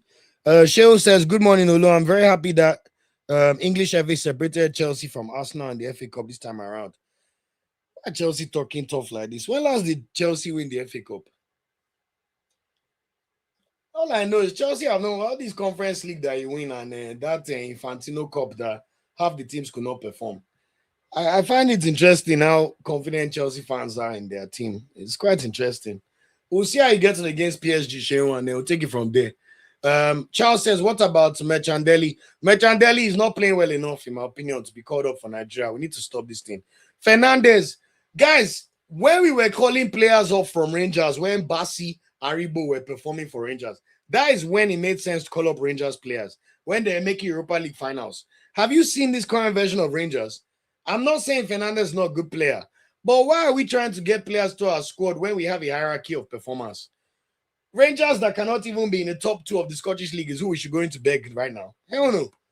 Go and perform more and then come back, in my opinion. Who again? Coyote. We can ask Coyote, but I think that one has his heart set on Italy. And Femi Aziz needs to do more. You people know my take on championship players. We have to respect our association, please. Our talent pool, we have enough players playing in top 10 leagues first. But Femi Aziz at 24. He's even 24 already. I know he's having a good season, and Millwall may make the Premier League. If they make the Premier League, then we'll have a conversation and, switch it up and have another conversation then. But even that being said, it's not as if he started all the games for Millwall, but we know that he's had a few injuries. But 7 goals in 18 games, doing well. If Millwall make it to the Prem, then my brother, by any means, we must bring him into our team. So we'll see what happens and provide a pathway. So I hear what you mean. Not only calling them to play, provide them with the environment, welfare. They don't know that deep down, all these players want to play for Nigeria, but they don't want to deal with them. Well said. Thank you for that comment, Charles. You hit the nail on the head. If we had a good administration with everything set up the way it should be, most players would rather play for Nigeria than colonizer countries. That one, I'm sure of it. But can you imagine them trying to deal with Gusau and these Azamen that are gaslighting us about going to World Cup instead of accepting their failures? And they are even leaking the contract proposal from Eric Shell. That tells you kind of people we're dealing with. Instead of them to build on the success of AFCON, they spent the last month trying to gaslight Eric Shell and make it seem like he asked for too much. So what are we talking about, guys, here? But I love that take so much. The environment, the enabling environment. Even in advertising, we call it sales enablement. Do you know how much they pay people to do sales enablement? Go to market. But NFF, anyway, I'm not in the mood to abuse anybody today. But we have to admit they're not the brightest bunch ever. So that is definitely the case. But thanks for that comment. And Aaron agrees with it as well. I just want to quickly watch this Brentford penalty. Thiago has the chance to equalize with 10 minutes to go. This guy's such a penalty merchant, but he's always scoring. Ariola waiting in goal. You got Thiago with the step up. All right, make it quick. 2-2. Great pen. Okay, looks like we may get extra time and penalties. So we'll keep looking out to that one. Yeah, sure, exactly. Thanks. It's been so long since she was there. You know, I knew that because Arsenal, we spent so many FA Cup finals beating the shit out of Chelsea in the final. At least 2 or 3 of our FA Cups in the past 10 years. I know we beat Chelsea in the final. So good. I like your comments. Charles says, let them catch them really young. Remember how we got Lookman? He was not in good form and just entered excellent form. I'm agree with you. We should catch them young. That's why I said we should go and get Rio for sure. I agree with you. But there's a level. All these Mekandeli, they're not doing that well. Now, if you're doing really exceptionally well, when you're a player that can really make a change in our national team, then for sure, you know. So we'll see how it goes. Jackson says Spurs must go down. Bro, I can't wait for this. I think it's going to be so interesting. So let's see how it gets on. Anyway, just quickly go. Championship, we saw Frank Onyeka play 30 minutes for Coventry and a 2-0 win over Bristol on Saturday. So the winning machine for Coventry continues. They also play Preston at home on Wednesday before they play Southampton at home on Saturday. Also, Samuel, on the other hand, was an unused sub for Birmingham as they lost 1-0 to Charlton on Saturday. So it looks like their chances of making the playoffs are slim to none, as they're now 12th. Although we see Brad Samuel go and play his old club QPR at home on Wednesday, 8:45 p.m. And then they play Sheffield United at home on Saturday. Jaribo came on stoppage time as Leicester drew 1-1 against Ipswich. They remain in the relegation zone. They play Bristol City at home tomorrow at the King Power Stadium before they play QPR at home on Saturday. You have to say that Leicester need to win both games. They want to have any chance of staying in the division. So watch that space. Ale Bioshu, on the other hand, started for Blackburn in their 1-1 draw against Portsmouth on Saturday.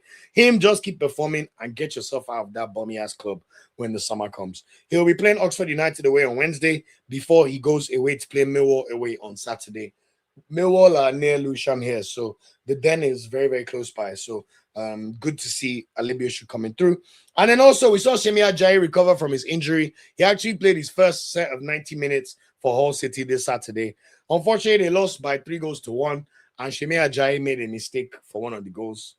Let me keep it cute because you people know me and Semi Ajayi. But anyway, his next game is Wrexham away tomorrow, and then they play West Brom away. Hull City are 5th and on course to make the playoffs. So let's see if Semi Ajayi can end up back in the Prem. Look, if Semi Ajayi is back in the Prem and starting, myself, I will shut up.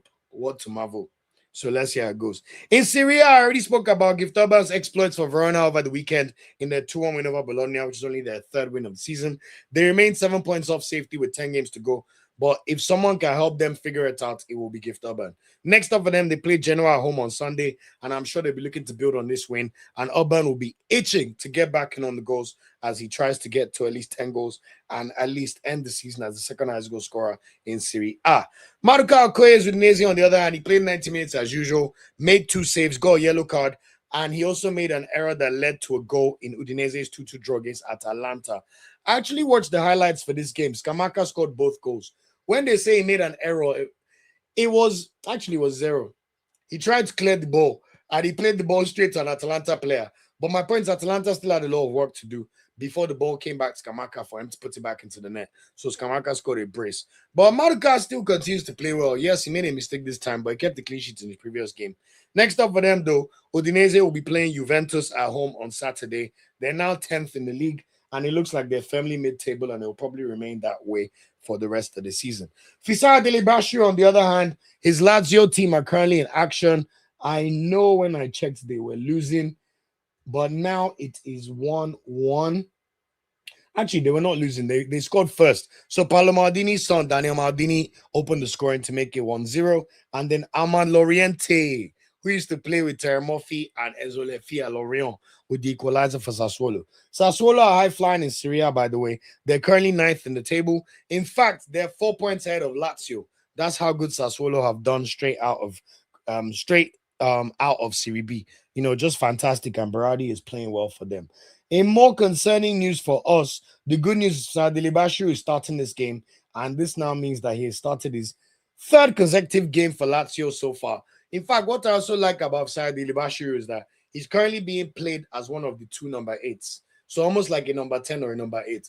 Think about it as like the Aaron Ramsey position, you know. And I love that he's being rewarded for his excellent goal in the Coppa Italia semi-final on Wednesday, where literally he powered through from the middle of the pitch. Same way we saw him do it to AFCON against Uganda, where he got that fantastic assist for Polonwachu. You guys watch me. I always tell you guys about Fisara Dilibashu. I know what my eyes have seen. This guy is a superior talent. So let's see how the game ends up. But at the moment, there's 13 minutes to go. He's still playing, and it's currently 1-1. And let's see how the game ends up. And then after this game, the good thing is Lazio will be playing AC Milan at the Stadio Olimpico on Saturday. Of course, you know AC Milan beat Inter Milan in the in the Milan derby yesterday. Pervis Estupinan with the fantastic goal, you know, to make the deficit 7 points in the Serie A title race. But you have to admit that Inter probably have enough to still steamroll the title. But it's nice to see AC Milan back with Mr. Allegri. And you already know that Allegri does not do failure. All this get me out of the top 4, that's not Allegri style. You're going to have to do well, you know. And it's nice to see AC Milan in second place. And we know that AC Milan will be back in the Champions League next season. So, you know, it will be interesting to see the kind of players they could even sign. AC Milan could do with the Gift Orban. Make no mistake about it. Because Azuche could even do a job for them, to be honest. So I think there's a lot of possibilities and opportunities as the season goes.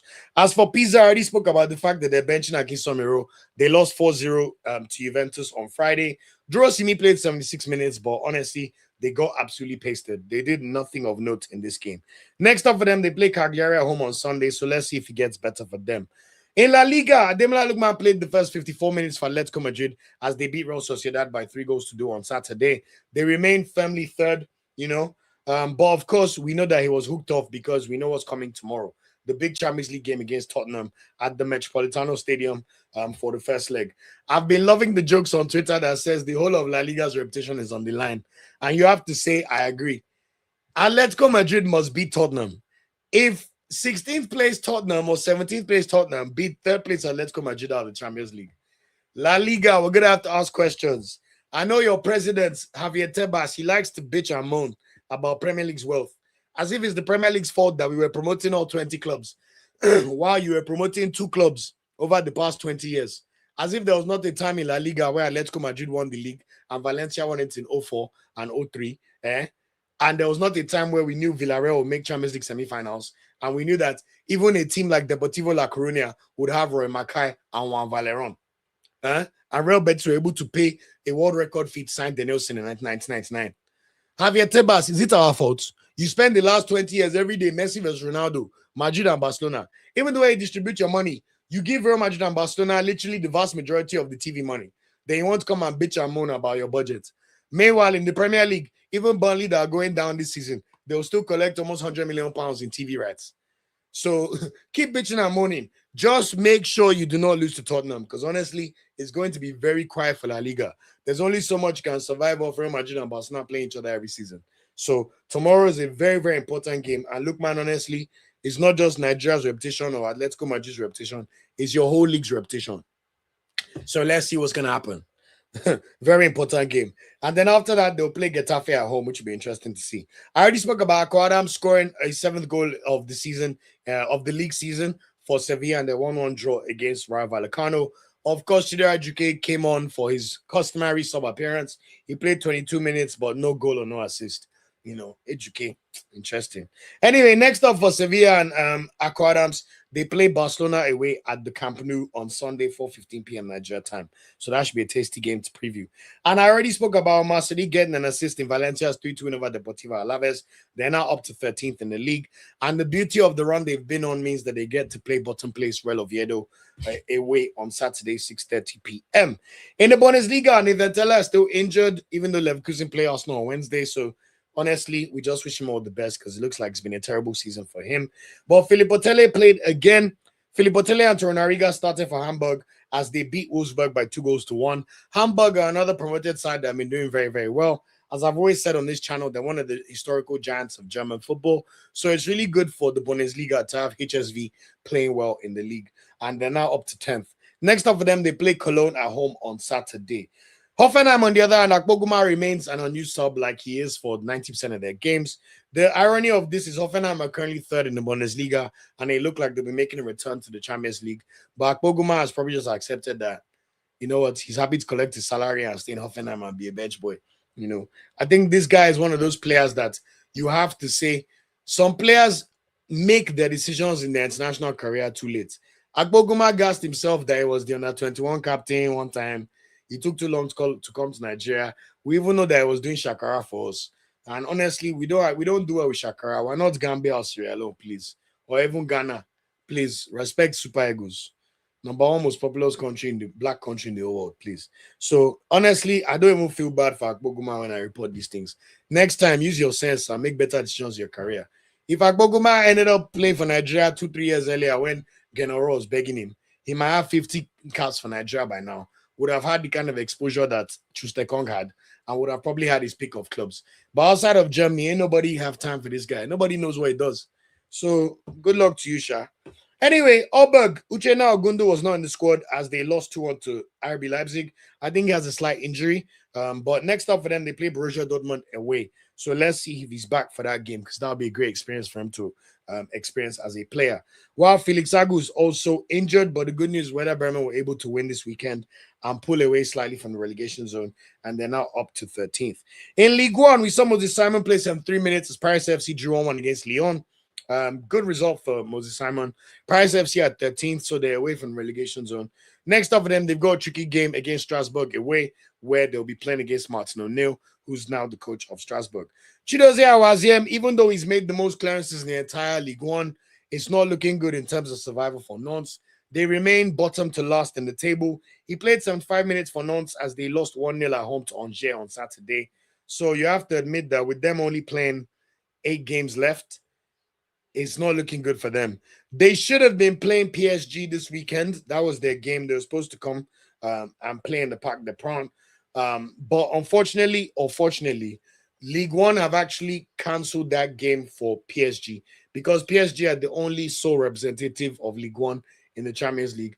And sometimes, especially the smaller leagues, you see them cancel or reschedule fixtures to allow their sole representative to go as far in a tournament because it affects their coefficients. We've seen this happen in France. We've seen this happen in Belgium. Seen this happen in Netherlands. Seen this happen in Portugal. It basically happens in every league except England, Spain, Italy, and Germany for obvious reasons. So that still tells you the limitations of Ligue 1 and how they have to really fight to gain their coefficients. And then finally, we saw Tochukwu Nadi play 24 minutes, the final 24 minutes, as Marseille bounced back to beat Toulouse by 1-0 on Saturday. Remember, 3 days before, they played the same opponents to lose at the Stade Velodrome in the Coupe de France, and they lost on penalties. So good on them for getting revenge in the actual league game that matters. Marseille are now back up to third, which means that they occupy the final Champions League spot. It's also good on them because it means that Tochukwu Nadi could be a Champions League player next season. And you have to admit that even though Marseille flattered to deceive, we know they finished 25th out of 36 teams in this year's Champions League. But with a bit better scouting and squad planning, there's no reason Marseille should not be the second best performers from France after PSG. But at the moment, Monaco definitely take that crown. And it was fantastic to see Monaco beat PSG 3-1 at the Parc des Princes on Friday.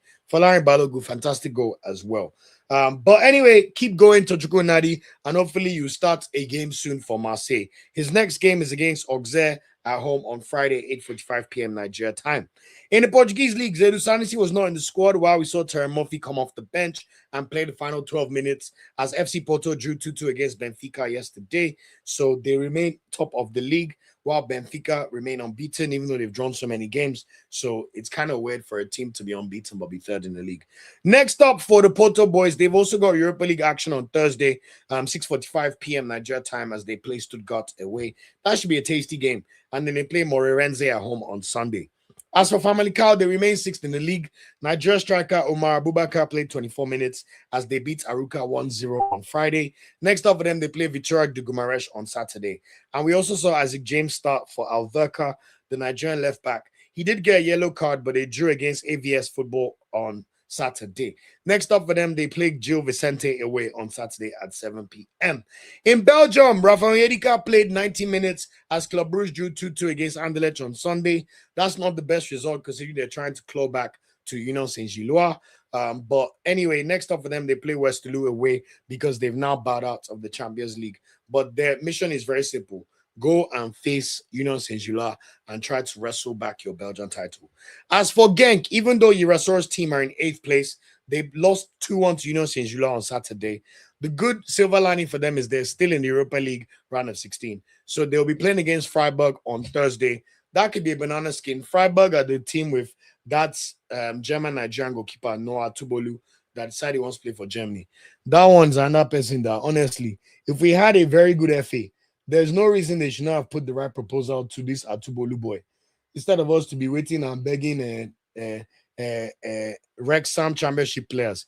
In fact, this Atubolu guy, he's yet to even make a German cap, even though they keep calling him up for certain squads, But he's very happy to sit down there and be a bench boy. Meanwhile, he could end up being Nigeria #1. But we're not doing enough evangelism about how important the Super Eagles is for these national sides, or doing enough evangelism in Germany to let them know what the Super Eagles means. That's why you now have someone like Justin Ejimna trying to play for Super Eagles. What kind of disrespect is that? Who's Justin Ejimna? What have you done in your career? But we'll get there one day, I'm sure even the likes of Adeyemi probably regrets it. We know how long it took for the Germans to call him up again after keeping him in exile for 3 years. But anyway, good luck to all involved. Anyway, we'll see Irasour against Freiburg on Thursday, and hopefully we can see Irasour score against Noah Tubolu. That'll be a 9 p.m. game. And then in the league, they play St. Truden. But Genk really have to start picking up some wins, because for Genk to be 8th in the league, last year I'm pretty sure they were 3rd or 4th at worst. And then UH Leuven, Chubike Ekwemesi, he started, but they lost 1-0 to Westerlo. To be honest, Ekwemesi is even lucky we keep platforming him, because his team are not even that good. And we know that Benjamin Frederick is still injured, so we've heard nothing about his recovery. So let's see what going on. In Turkey, of course, I already spoke about Victor Osimhen Ejaya Lucius's exploits against Besiktas in the big Istanbul derby over the weekend. Next up for him, they've got the early kickoff tomorrow, 6:45 p.m. Nigeria time at Rams Park, where they'll be playing against Liverpool. Big game. You could argue this is going to be the biggest game in Galatasaray's history in the past 12 years. I don't even think that's an exaggeration. In fact, in the last 26 years, you have to argue that apart from them winning the UEFA Cup in the year 2000, because that was the day I became an Arsenal fan, this may be like their 3rd most important match, and at least definitely one of their top 3 most important home games over the past, basically since the new millennium. And I'm not exaggerating. That's how important this game is for Galatasaray's level. So let's see how they get on in that game. And they play Istanbul Basaksehir at home on Saturday in the league. We already spoke about Polonarchu's exploits for Trabzonspor earlier today against Kayserispor. Chibike Nwaiwo also started that game, so that was good to see. And they've consolidated 3rd place, but they still have a chance of even finishing 2nd. They're only 3 points behind Fenerbahce. So let's see how they get on when they play Rizespor at home on Saturday. One thing to mention about Ndidi and Osimhen in that Besiktas Galatasaray game. Ndidi played 90 minutes and was really good for Besiktas. The amount of times I watched him break up the play or show like his real scanning ability like he does for Nigeria. Let's just say with Ndidi, he's still there, buddy, for sure. And also good to see Anthony Dennis start for Getsepe. He played 90 minutes, but they lost 2-1 to Istanbul Basaksehir. So better luck next time when they play Alanya Sport. In the Czech Republic League, Samuel Esife, right back. I'm telling you about these guys. This is how we need to catch them early. Samuel Esife has already forced his way into becoming a starting right back for Slavia Prague. He signed in January and he's wasted no time in selling in. Said, I'm the captain. David Moses also returned from injury, so shout out to him to play 45 minutes. For some reason, I don't know why Gogbo is now on the bench. Slavia Prague, take your time, Mo. Stop punishing our guys for playing AFCON. You don't know that it's even benefiting the Czech league rather than vice versa. I'm not sure what's happening with Igor Ogbo in that situation. But they beat their rival Sparta Prague by 3-1. And then next up for them, they play FC Zlin. By the way, Sparta Prague, Onyemaechi Uchenna has still been injured for the past 3 months. So we wish him a swift recovery.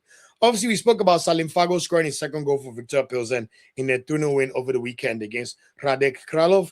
Next up for him, he plays Bohemians 1905 because Viktoria Plzen have been knocked out of the Europa League as well. So long may that performance continue. And of course, spoke about how well Bruno Onyemaechi played for Olympiacos in their 0-0 draw against PAOK Thessalonica yesterday. They next up for them, they play OFI Crete away. They're currently 3rd in the league, so they've got a big job on their hands to retain their Greek title. So that has to be focused for Onyemaechi, and good luck as they pursue that situation. So that's it in terms of the player reviews. Thanks for sticking with me, all 55 people still on this chat. God bless you all. I've also seen our like count has improved to 28, which honestly is not good enough, but honestly, I don't know what to do to beg you guys again. That means that there's 26 people just watching and chilling. Maybe it's even in the background. Please, Ejo, nítorí Ọlọ́run, ẹ me like video, Thank you. I know sometimes they think I only speak English too much. So, Ejo, my Yoruba is not the best, but I think I said, ẹ me like video, Tẹ́ bá ṣe tán, ẹ me subscribe, And when you're done with that, please share. God bless you all. And if you feel like supporting as his birthday week, please feel free to give us super chats. We'll be eternally grateful. God bless you all, and thank you for all the support. Thank you so much. Before I end up with the ones to watch, which I think will be a great discussion, let me go through the comments from this wonderful community.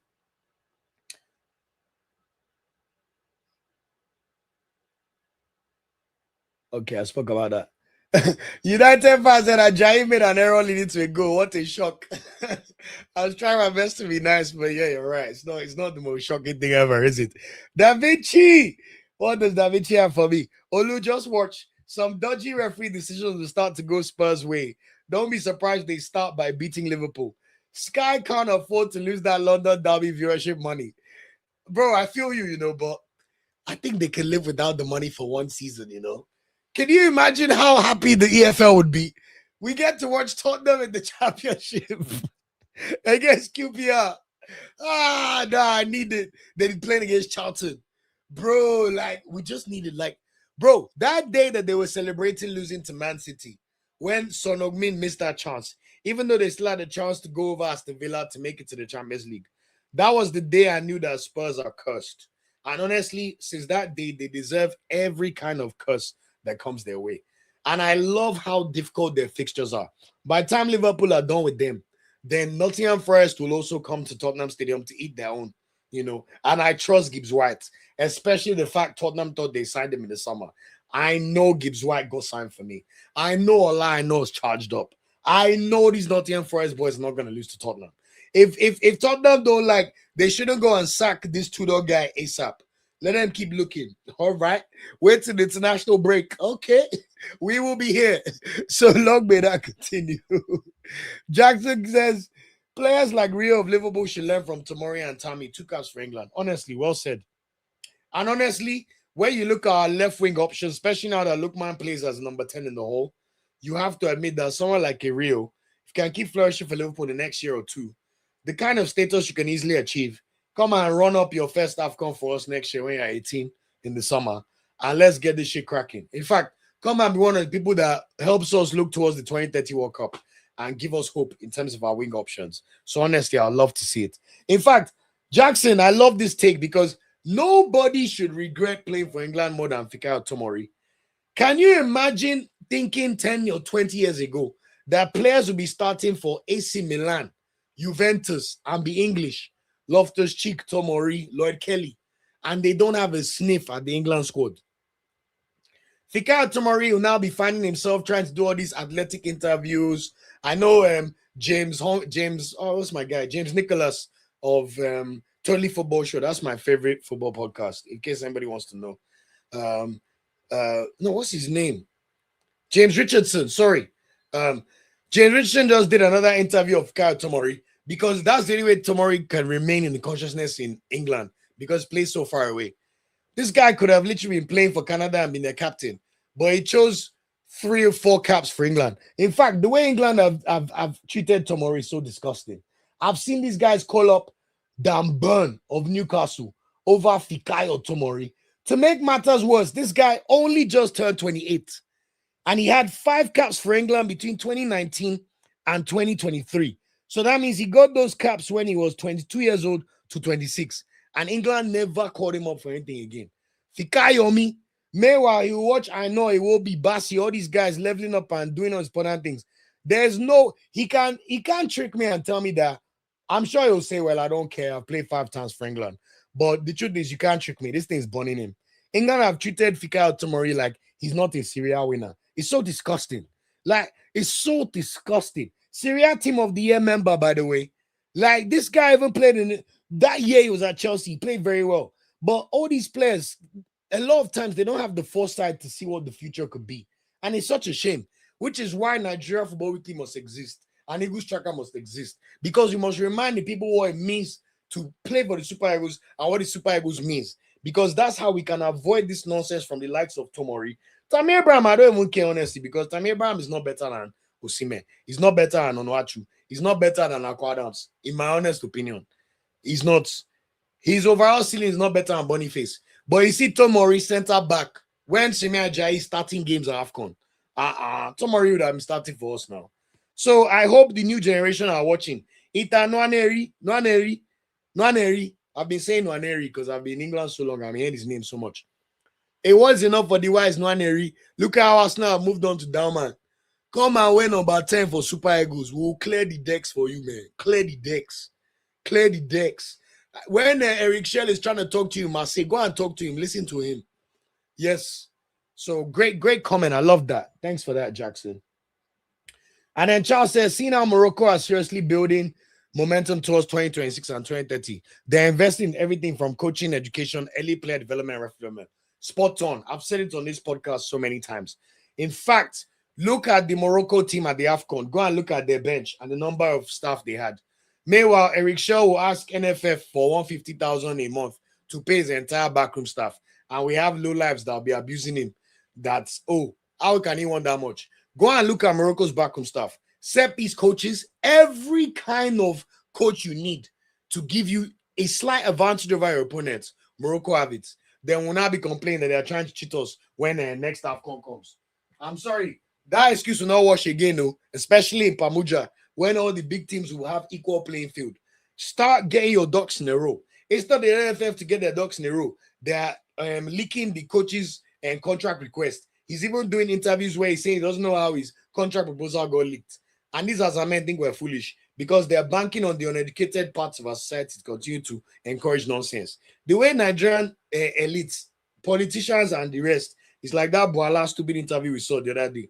The way they try to weaponize poverty and lack of education is so crazy. They shouldn't even be ashamed. You are doing nonsense. You're not laughing. What's funny? I thought it was absolutely shocking. But we say the same thing with NFF. Who has resigned for missing the World Cup? They've allowed all these Nigerians believe their nonsense about petition. Petition nobody else puts. Now, once Congo goes, they'll start laughing at us that we're sore losers. Meanwhile, we know by watching AFCON that we can beat Congo any day, anytime. But they took too long to hire Eric Shaw. We had Finidi George playing Benjamin Tanimu in World Cup qualifiers. Nobody has answered for that. Osnogravon should literally be sacked for the role he played in Finidi George and Pesero playing those games. Pesero played a World Cup qualifier with Kelechi and Acho starting as a right winger. Guys, it's because we all have collective amnesia. We don't remember the kind of nonsense that these people have put us through. And that is what I'm here for, to remind us all, so that these mistakes will not happen again. And we must platform our national team the right way. So that, in fact, there's no reason we should be begging Rion Gumoa or begging Nwaneri. If we had our ducks in a row like Morocco, these guys would literally have signed up to come and play AFCON in January. The same way Ibrahim Mbaye went to go and play for Senegal. Because Senegal's population, guys, Google Senegal's population and just catch in. Just check Senegal's population and just hide your face now. Then you now see what giant of Africa is causing us problems here. Crazy. Charles says, thanks for that comment. Sparked a lot in my mind. Charles says, okay, that's the Charles one. Jackson says, Olu, what do you have against the championship? Is it not competitive in Scottish League? That is my point, Jackson. Do you see Morocco calling out players from the championship? They might have won, but that's the point. If we want to be respected like the big nations, which big nation do you see calling up players from championship? Senegal, do they call up any player from championship? That's my point. Like, we have too many good players playing in the top 10 leagues in Europe for us to be needing players in the championship. Whether you like it or not, England will never do it. Yes, there was that one time Fabio Capello called up Jay Bothroyd in 2009 when he was playing for Cardiff. But that was crazy. It's not the norm. We cannot accept mediocrity. Anybody that's not playing a top league should not be playing for the Super Eagles. The same way I said nobody in this country should be playing for Nigeria right now, especially if Rangers cannot even usurp a Celtic, or even worse, who's about to win the league, Hearts. Like, that's my point, bro. It's not, I have nothing against, it's our level. We have to respect ourselves. We have players playing Premier League and Syria, La Liga, Belgium. It's not championship we should be asking for. No, I don't care if it's England. We cannot have championship players in our Super Eagles squad. It devalues the national team. So that's why I have against it. Yes, Osai Samuel played well, but the fact Osai Samuel even thought it was okay to go to the championship and still play for Nigeria is the problem. We have to get to a point where players know that if you're playing in a second league in any country, you will not be called up to the Super Eagles. But when Gusau is calling up somebody from the Israeli second division to the AFCON squad who does not deserve to be called up in any way, of course, we will then think it's normal for someone championship to be playing in the Super Eagles. But my point is, if we want to be respected, Morocco are now top 10 in the world. Do you think Morocco, maybe they have one or two players in Watford, but best believe Morocco are not worried about no championship baller. Hell no. Hell no. They've got players starting from Man United, PSG. We're not even there yet. It's Atletico Madrid and Galatasaray that we're using to carry our head up and down. My point is we have a lot more to do. Look at Senegal. Senegal have players playing for PSG. Who again? I'm sure my brain is just forgetting right now. But they play for big clubs, bro. Big clubs. So that's all I want for us too. Not against championship, but it devalues the way we're viewed. I know the way they perceive Super Eagles in this country. They don't think we're as good as we are. In fact, it's thank God for AFCON. People are going, oh my God, how could this Nigerian team not make the World Cup? But bro, our perception is really bad. We have a lot of work to do. And playing players in the championship is what keeps us in that level and being disrespected. So that's my point. Nothing against championship. I like championship. In fact, when I was growing up, I used to watch the championship highlights every week because they'll have it on right after match of the day in the UK. I love it. Managed by Singh on BBC. In fact, I love watching the playoffs. I love the championship. But objectively, unless it's these stopgap solutions like Onyeka for 4 months at Coventry and coming back, we should not be having players championship playing for the Super Eagles. Simple. Especially with the potential we know we have and the kind of players that we know that can play for us. So I hope that, these things make me emotional. Sorry if that was a bit heated, but I just need to get my points across and be like, nah, man, we don't wish bad for our team. Exactly. Charles said, though, Nigeria have a futsal team. Exactly. I'm not even sure. I know we used to. I know we had a beach soccer team with Abu Aziz, but I don't even know anything about our futsal team. Aaron said there's no way Madrid will lose to Spurs. I actually think there's no way they will, but bro, it's football. I've seen stranger things happen. I thought Man United will use heritage to beat Tottenham last year in the Europa League final. We all know how that went. So it's interesting. Exactly, John Andrea. I do not like footballers to choose Nigeria as second option. Why should we be a second option? Me. Even me. It's not passports. We have passports. Why do we like colonizer too much? Yes, we take the benefits. It helps. I will not be a hypocrite. It makes my life so much easier. But there's no world where I'm like, oh my God, I can't wait to say how British I am over Nigeria. Hell no. In fact, even the Brits, they respect you more when you claim where you're from. So, honestly, I do not look at Nigeria as second option. Never. Yes, as a man, I people are stupid. But when you go to AFCON and you see Nigeria's reputation and the way we carry ourselves and the way the rest of Africa even looks at us, we're clearly a giant. In my opinion, like I've said here, in Morocco, it was very clear to me. Nigeria is the most marketable brand in Africa. In fact, if we spoke Francophone, we'll dominate the whole of Africa. Even with English, we're still dominating. And it's because we got the numbers. Like I said, 1 in every 6 black people on earth is from Nigeria. Then it's now us, someone will now be choosing our second choice over England. I beg. Then what I even hate is when I hear arguments that, oh, but won't he have a better chance of winning the World Cup? Guys, if Saka played for Nigeria, and Musiala played for Nigeria, and Olise played for Nigeria, all those 3 were all playing behind Osimhen, and Ebere Eze is sitting his ass on the bench, and Karima DME sitting his ass on the bench, and we can platform Alaba and Co. Desni Udoji can start at left back or be on the bench. Kayode can come there. If all these players were choosing Nigeria, that is when we'll be able to win the World Cup. It's common sense. So it's like, oh, I don't want to play because you cannot win the World Cup. But if all of you play for us, then we can win the bloody World Cup. In fact, we'll even dominate.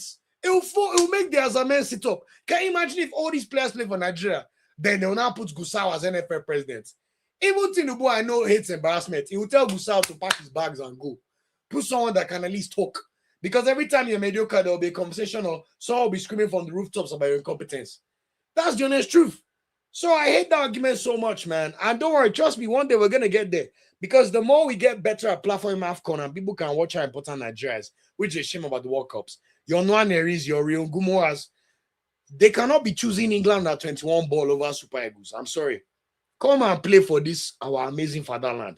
Yes, we can be stupid sometimes as a society, as we saw in the Al Jazeera interview. But guys, Nigeria is too important and too great to fail, in my opinion. And whether you're in the diaspora or in Nigeria, we all have a duty and care to platform and highlight our country. Choose the battle you like. Me, my own is football and music. I go to concerts. If any Nigerian artist playing in the UK, as long as it's someone I really like, I will go and watch you. And everything Super Eagles, you guys already know, I carry it on my head. Everything else, I do not care anymore because I cannot influence it. I can complain, I can lament, but I cannot change anything from here. I don't have a vote. I cannot vote. You get my point. But we must all, and for you being on this podcast, all 63 of you live now, it means you all love football. So that is the most important thing that we must continue to platform and care about the Super Eagles and Nigeria. And by God's grace, as I'm reaching this 33rd year, triple blessing, Nigeria and Super Eagles too will give us triple blessings. And we will never again have to ever wonder or lament about World Cup qualifying in Jesus' name. Because honestly, that must be a problem of the past. How can Nigeria be? We're about to watch South Africa play the opening game of the World Cup. Have you already seen South Africa's new drip? The way they already talk about the opening game and Nigeria sitting at home. And yet, nobody lost their jobs. Just to tell you how incompetent the NFF are. We'll hear the next story that will come when election time comes later this year. We shall see. Thank you guys so much for these comments. I'm loving it. Get me heated. A few more comments. Elias, good to see you, my bro. I'm doing good. Sheon, I'm doing good. United fan, last minute dagger. I saw the updates. 2-1. So shout out Visayo and his team. Adam Marisic with the last minute goal. Fantastic. Visayo actually got a rating of 7.1. So I know he had a pretty good game. So long may it continue. Sheo says, bro, your Yoruba is very, very bad. My brother, I go blame my parents. In fact, I'm very ashamed. If I'll be taking Yoruba lesson, let me know. Like, I speak good pidgin though. I can speak pidgin well. But that's because I went to boarding school in Faith Academy. So if I didn't go to boarding school, I'm more. Shout out to you, Olive DK Ocha. Thank you so much for all the comments always. She says, well done, Olu. You're doing an amazing job. Thank you so much and for always supporting. It means the world and I appreciate it so much. God bless you all. You know, especially this birthday week, I'm feeling very appreciative of all the love, you know. When it was my 32nd birthday last year, I think we just had maybe 1,200 subscribers, you know. So the fact you guys have allowed me to reach this stage now and still have this beautiful community, I do not take it for granted at all. And by God's grace, many more opportunities and blessings for us all as this community continues to grow. And may it continue to be something that you enjoy. And like I said, I'm always here for feedback. Let me know how I can reiterate for everybody. So please let me know. Thank you so much. Exactly. Like Charles said, Fikayo would have been better. It's not as if Fikayo is not bad. His popularity would have skyrocketed. Kai. Bro, it would have been so good for him to play for Nigeria. But hey, you win some, you lose some. Da Vinci said, even if these players of Nigeria heritage bring it to England, have they not seen how quick they were to turn on Saka after the Euro final? You always have to keep proving yourself like Defoe. Thank you so much. A word is enough for the wise. I have lived in England since I was 16. I was born in this country. There's nothing Saka is going to do that will make them love him more than Harry Kane or Kopama, whether he likes or not, no matter how he tries. So, anyhow, nobody's saying don't play for England. Don't play for England and be happy. Nobody will just. But we all know, even the way they perceive Sol Campbell. Go and look at how many caps Sol Campbell played for England. And Sol Campbell scored the World Cups. In fact, there was moments Sol Campbell should have made England captain. But guess what? Till today, Sol Campbell is still trying to gain his respect as an England international. Sol Campbell. Invincible Sol Campbell. Scored in 2002 World Cup Sol Campbell. Hi. So anyway, to each their own. All I'll say, I'm not saying Nigeria cannot get better. We know how our PR is. But the truth is, there's no love like that Nigeria love. And we don't then go and become a John Fashanu that is now, after your career has now ended, you're not trying to come and enter Nigeria spaces.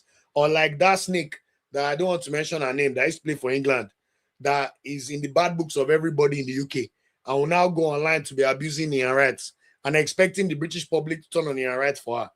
Guess who we now saw? This same person was now going to Super Falcons camp. You never played for Nigeria. You never tried to indicate about Nigeria. Now you want to pretend you care about Super Falcons and you know so much. You guys are the worst. I cannot stand you. And God is watching everybody, Sha. Let's keep going. John says, for real progress to occur, there needs to be a fundamental shift in the mindset of the citizenry, particularly given the current weakness in governance. Bam. In fact, that could be a topic for another day. The United fans said we seriously need a new left-footed right winger. Chukwueze has not been it in the 7+ years he's been playing for Nigeria. You're right, my bro. But the good thing is, with Eric Shell's formation without wingers now, we found a way to not need wingers. But I do take your points that we need to have options for when we need to switch our play. Because one of the things we saw with Eric Shell was his lack of a plan B. Especially against Morocco. If we all of a sudden switch to wingers and you say, okay, Lookman, go and play left winger, which he can play. Lookman is one of the best, if not the best left winger in Africa. Semenyo has still not done it in Europe. And Semenyo has had 2 good seasons. But that right wing, I'm with you when it comes to Chukwueze or even all this Nathan Teller. There's not anybody that's so standoutish that you'd be like, oh, wow, we must get there. And the irony is someone like Nwaneri could easily play there. He plays right wing for Arsenal sometimes. So let's see anyway. Jackson says, Tomori is playing for AC Milan and no England call-up. Is Gay better than him? No way. I think Gay is on his way to become one of the greats. I wouldn't use Gay for that argument, but them Ezri Konsa and co.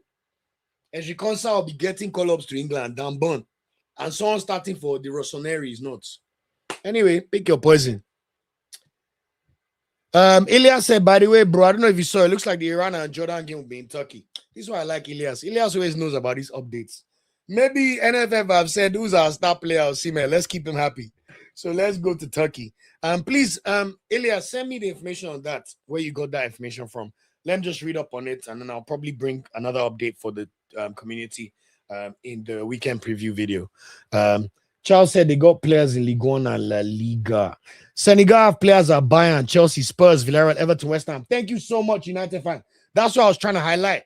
Pap Gay, literally important player for Villarreal. Even Spurs, when they won the title last year, Pap Sar's there. Like, obviously, you can argue Fulham is Everton, West Ham's level. But the fact that they've got guys at Bayern and Chelsea alone and Spurs playing Champions League ball is the point I was trying to highlight. In fact, now that we're getting into ones to watch, guys, you know that apart from Victor Osimhen and Ademola Lookman, there's no other Nigerian player in any of these round of 16 Champions League teams. Okay, Nathan Teller too, but he's injured. And Nathan Teller has 1 cap for Nigeria. That's it. 3. Round of 16, no quarterfinals. And let's be brutally honest, we expect Leverkusen and Galatasaray will likely bow out. So it's only Lookman that may remain in the quarterfinal. Obviously, we hope Galatasaray could beat Liverpool, but if we're ever being objective, if Galatasaray beat Liverpool over 2 legs, it will be an upset, So that's what I was trying to highlight in terms of our performances. Da Vinci says, Olu, I was in Gabon on a work project last week. But every time they hear I'm Nigeria, it's Osimhen this, Lookman this. When will Azamen do it and hire people like you as brand manager? Thank you so much for that comment about how you're perceived in Gabon. Same way I felt in Morocco. Bro, when I was in Morocco, do you know how much Okocha prop we could still live off? Do you know how many people were like, Okocha? Even if they cannot speak English, they just wanted you to know that they know your players. Like, football is our biggest social vehicle in the world. I always say on this channel, football is the most important, non-important thing in the world. And look at that. But Pinnick will now go and do, now that he has done that on the Elise interview, we've not seen or heard from the man. Those stadiums that he lied to us that will be ready next year, does anybody believe that will be ready? What's going to happen with the NFF presidency when they come and do draws again in September and tell us that you must be an FA president to be voted in? And of all the states in Nigeria, it was Zamfara FA that they decided to select the previous FA president. And that one, with no KPIs, whether he fails, he stays in the job. He has been FF president while a whole Nigeria has missed 2 World Cups. And he's still standing there telling us, I know the future will be great. Brother, resign. Resign. When England did not make it to Euro 2008, guess what? The FA president had to resign. When England did not make the 94 World Cup, or France missed the 94 World Cup, I know, unfathomable. Can you imagine England and France missing the World Cup today? Guess what? People resigned. There were consequences for bad behavior. But Nigeria, everybody's in charge. Eguavon will tell his technical director, I don't know what he does. I don't know what he learns. I don't know what his KPIs are. We don't know what happens to him when he fails. If he even has any KPIs, everybody good about that. Cerezo, we salute you, senior man. He will post picture that I just did diploma at FIFA. Everyone says Cerezo the great. Bro, he's gaslighting us. What have you done with anything you've learned, bro? What have you done? Anyway, let me not overdo again because I can rant about Super Eagles every day. Honestly, they piss me off so much. Thank you, Jackson. Senegal have the size of Lagos's population. And look at them. Look at them. Like Charles said, it's the perception, Olu. It's what those idiots have turned us to for me. I feel like Nigeria's football brand could potentially challenge the top teams in the world. It's not even potentially. We can, bro. We have everything. There's no reason we should not be the most important brand international team-wise in Africa. And that's not even arrogance. By population, by performance, by number of players in Europe, by star players, even Morocco and Senegal. I'm not sure, because Hakimi is not a striker. Senegal do not have any player. Mane has already been there and done that. But the new generation, there's nobody that has the potential to hit the heights of Osimhen right now. But guess what? He chose to play for Galatasaray instead of going to Premier League. These are part of the things we're talking about. You know, our brand needs to be much bigger, much more important. And hopefully we'll get there one day, man. John Andre, let them complain. Nigerians are the most hypocritical people on earth. Everybody in Nigeria is going to church to go and pray to God for passports and visa approval. But those same people will tell you that, oh, if a player is not home-based, he should not play for Nigeria. How can there not be any home-based player in the team? I do not listen to gullible Nigerians. Instead of them to blame NFF for their mediocrity, it's players they'll go and blame. Meanwhile, they will not see the players training on useless pitches or having to share rooms in hotels or have to fly and stay in Lagos, then fly to you after flying 6 hours from wherever they've flown by. But, of course, if you do not expose the average public to all these instances, they'll continue to blame the wrong groups. I do not care about his home base. Everybody should be critically aware that the Nigerian league is the 12th best in Africa. If Nigeria was the 12th best country in CAF rankings, we would all be shivering right now. That's to show you how poor number 12 is. But guess what?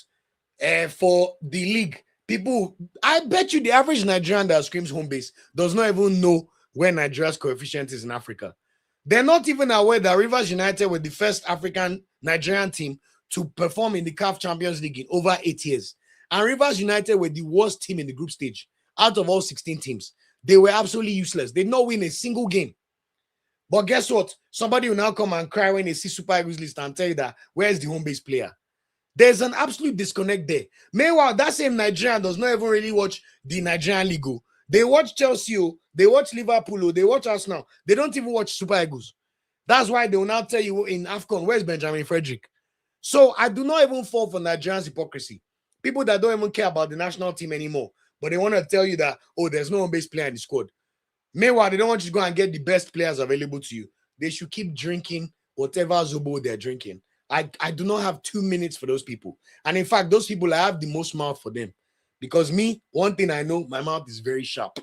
And I can use it very well. And what? Anyway, let's get back to the program before I get in trouble. Charles says, propose a project to them. For example, 2030, what's our goal? Reaching the final or semi-final, then work towards that hotel. Then they are building that hotel that they are building, currently transform that to the best national training facility. But that's the problem, Charles. Even the hotel they're supposed to be building, can you believe Ibrahim Gusau called it players hostel? It's even the thinking. How can you be making a hostel for multimillionaire footballers? It makes no sense. Did you see when our players went to train on that Morocco pitch before the Morocco game? Even then, they were like, wow, look at these facilities. But meanwhile, Gusau is building a hostel for multimillionaire players. The disconnect is too much, man. They're so silly. I'm telling you. I'm telling you. Bro, I even myself, after we missed out on the World Cup, I even wrote a 4.5-year plan looking towards 2030 for myself as a fan. Do we really believe anybody in NFF is looking at those kind of things or looking towards the future? People that are trying to find a way to sack Eric Shell after he's made our team play the best they've played in 25 years. Then later they'll come and complain. Pinnick come and tell us, if I was the president, would have made the World Cup. How? Your fat goatee bed. How? When we missed the World Cup under you, or we missed 2 AFCONs under you, were you not the president? Useless people. Anyway, we keep going. Polo actually does back on that brace, MySpace. Yeah, MySpace. We spoke about Polo a lot. Shout out to you for that. Jackson says England can never win the Euros, talk less of World Cup. That's my stance. And I love the fact that the world even allowed them play a Euros final in Wembley. They still lost it. Then they got to play Germany. They got to play Spain in Germany. They lost it. Even the next Euros is in the UK. So England have no choice. If they like, they don't win that Euros, then it's not going to happen ever again. But for the way they perceive these Nigerian boys, I will continue to enjoy seeing England lose. If you're British too and you love England, do you? Me, I just get endorphins when they lose. It makes me happy. That's all. Exactly like Charles says, hire competent backroom staff, recruit our top talents in diaspora, and invest heavily in our 20 squads. Work on their weaknesses. Don't just sell them immediately, and then that goal is achievable. Simple. I literally saw Fabrizio tweet about some top talent in Netherlands that the Dutch FA were trying to convince. He told them, sorry, I'm taking my talents to Morocco. Hasta la vista. And that's how it is. When you're doing what you need to do, nobody would literally beg you. And that's the way it is. Thank you for that comment so much. Ojo Yanu Olua, thank you so much for this wonderful comment. How lovely of you. Keep shining, Olu. You have been consistent. I love your passion for Africa. That is so sweet of you. Thank you so much, Ojo Yanu Olu. Yanu Olua. God bless you for that statement. That's really kind. Thank you. Jackson says we can use the Olympics football team to put these young ones in, just like Osaze chose Nigeria. He even play for Bender Insurance. Jackson, you're preaching to the choir, but do these people have sense? That's the problem. Do these people have sense? That is literally the problem. So we'll see what happens. Exactly. John Nigeria, I know I was talking about, but I'll never mention that person's name. That's such a salty, horrible person. Yes, shout out to the brother. He got his, I think, 10 caps. That was a time when Nigeria was really struggling for talent too. So we'll now play Shola and Melby. So we'll see. So let's see how it goes. Thanks so much for that, Elias. I appreciate it. United fans said Uche's situation at Palace proves that Nigerians players and their agents don't do their homework to confirm if they're guaranteed playing times at their clubs. You have to admit that seems like the case, bro. Like they should have sorted something out. Because honestly, the way I was so excited about Christantus Uche, I think it was Starboy of the week like 3 times last season. That's how good he was playing for Getafe. The guy would just bully those La Liga defenders. That is big body. Bam! Honestly, I was loving it last season. It was so good. Shout out to you, Aaron, man. Sorry. These people, they get me going, man, when they start saying nonsense, man. Charles says, woo, September should come quick. Gusal's reign has been tortured. Charles, are you even sure that they're going to get rid of them? Are we even sure they're going to get rid of that guy? People could find a way to keep him in there and now gaslight us that if he was president, things would have changed. Those guys are such horrible people, man. I'm telling you. I love this comment by United fans so much. It's actually insane how overlooked and underrated Onyemaechi is as a midfielder in Africa. He's more established than most African midfielders, but most football fans don't even know him. I love this comment so much. United fan, I love your takes, man.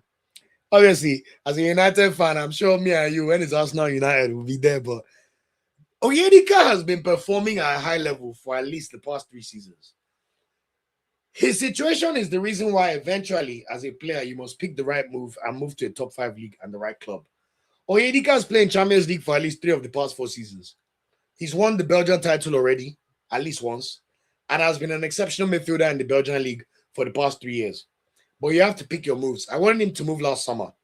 In fact, if I'm him this summer, something must shake. But it is not those stupid moves like moving to Wolfsburg, who are in relegation zone. Find yourself a Champions League club that is aware of your talents and knows how to platform you and will continue to allow you play Champions League football. Whether it's Dortmund, whether it's Hoffenheim, who are currently 3rd and look like they'll end up in the German league, even if it's Como under Fabregas, because Como look like they may end up in the Champions League, Onyemaechi can play for AC Milan. I have no doubt in my mind. Do you get what I'm saying? Like, options are there. Options are there. Even this Marseille, Lens are about to be 2nd in Ligue 1, if not finish 1st. There's so many options where you could pick your poison the right way and make the right move. In fact, someone like Onyemaechi can play for Aston Villa. I'm telling you. So I hope he picks the right move and does the right thing at the right time, and let's see. But thank you so much for that comment. That's really great. Charles says 91st in the world. Once upon a time, our league was stronger than the Scottish and Czech league. Wow. Thank you for that reference, Charles. I'm going to start using that. Do you hear that? I was even saying the Nigerian league, NPFL, is the 12th best league to even make things sound better. It is the 91st strongest league in the world. 91st! There's some, what's a good word for donkey? Some ill-informed person will now tell me that if a home-based player is not playing from the 91st best league in the world, then it is not good for the Eagles. As if it is the Super Eagles coach fault that the league is in the doldrums. And not all those governors that own 18 of the 20 clubs and have no interest in promoting or making the league benefits. All they know is that while they are in charge as the governor, they are in charge of the club. Let's keep observing. Let's keep observing. My bro, I'm hoping we're not cooked for 2 decades, especially with football.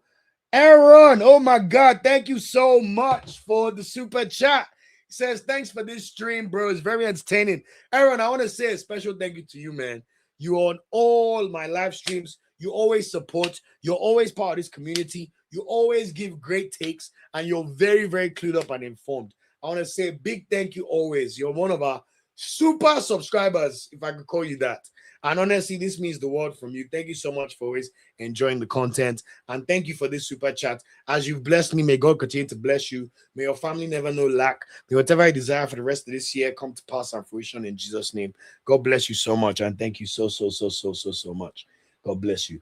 Da Vinci, another super subscriber, a member with amazing takes always. He says, I recall when Onyemaechi was injured for long. He complained that the NFF never checked up on him. I hope they check up on Benjamin Frederick as the young man needs love and care. Da Vinci, we already said it. Do we really believe these people have a player liaison officer? I doubt it.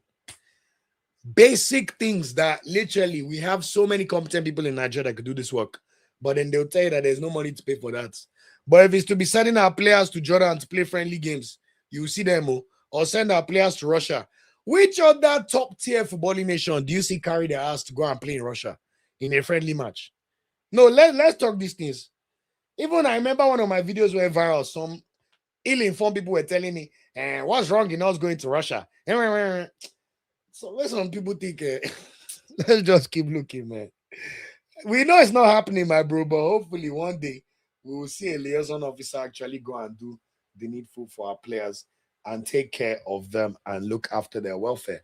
A few more ones to go through. Jackson said, those that shoot for home base can name 5 players from each 3 teams. Jackson, this is why I love your comments. Another super subscriber and super member. Jackson, I love your take so much. In fact, that's why I'm gonna steal that one, Jackson, with your permission. Anytime someone talks about home base too much, I'll just go name 5 players from each team. Because that same player can mention 5 players from each Premier League team, I'm sure. No doubt. Thank you so much. That is a great one, bro.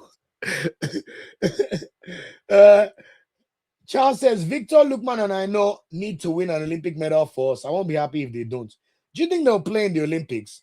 Shout out to Charles as well. Charles always has very, very good footballing takes, and you can tell he's a very, very engaged and clued up Super Eagles fan and football ball knower in general. So shout out to you too, Charles. Oh, yeah, United fans said I'm a football purist. Don't I can tell, my bro. In fact, all the super members that can give their takes, maybe we should work on something for the summer. Give it time. My World Cup show. But we'll talk about that one later. Don't worry. I love that. Charles said, you see that 2015 under 20 squad would have won that under 20 World Cup, but Boso didn't want to leave. Oh my God, that's a great comment. You just reminded me about that Boso guy. He used to piss me off as the coach so much. Oh man, you're so right, Charles, man. Bruh. Exactly, Da Vinci. The PD could tell us when it comes to NFL failure, we should look at this glass of water. Oh my God, that's so funny. You're so right. Like Daniel, where's my water? They're cooking him. If you look at the water, the international disgrace, bro.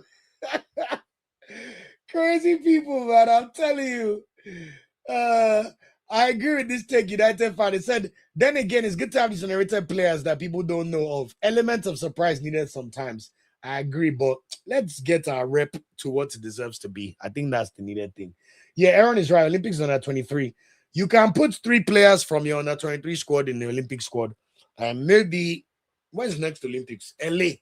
Oh, that could be interesting though in America. That would be interesting. No, United fans say Obasogie, the devil himself, football terrorist. Wow.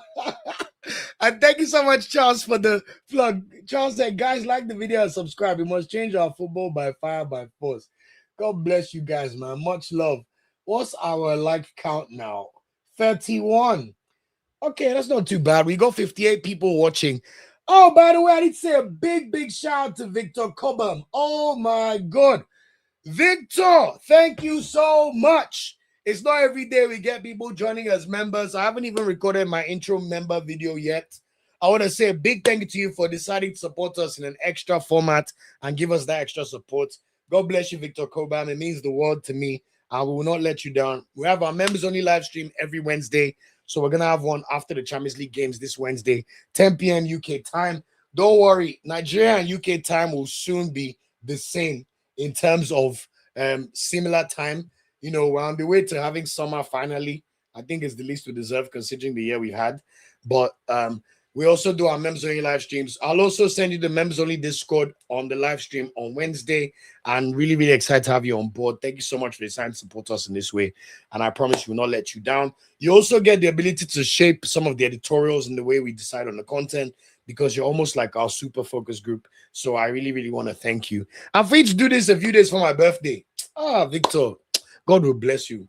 Whatever you desire over this year and beyond, may come to fruition in Jesus' mighty name. God bless you, and thank you so much for deciding to become a member. Taiwo, good to see you, Taiwo. Don't worry, that's okay. I hope you're able to enjoy the prior 2 hours when you have your time, and we'll, of course, chop up the videos into short content tomorrow. Shout out to Emeka every time, our video extraordinaire or editor extraordinaire. Hey, United fan, thanks for subscribing. I appreciate you, man. That's exactly what we love to see, man. I appreciate the plug and the support. Let me work on this, my lights. Actually, no, we're soon done. It's okay. You can still see my face. I think it's still clear enough. Yeah, still clear enough. Shout out to everybody. Let me get my brother to come and say hello. This is his birthday too. Let me not steal all the thunder.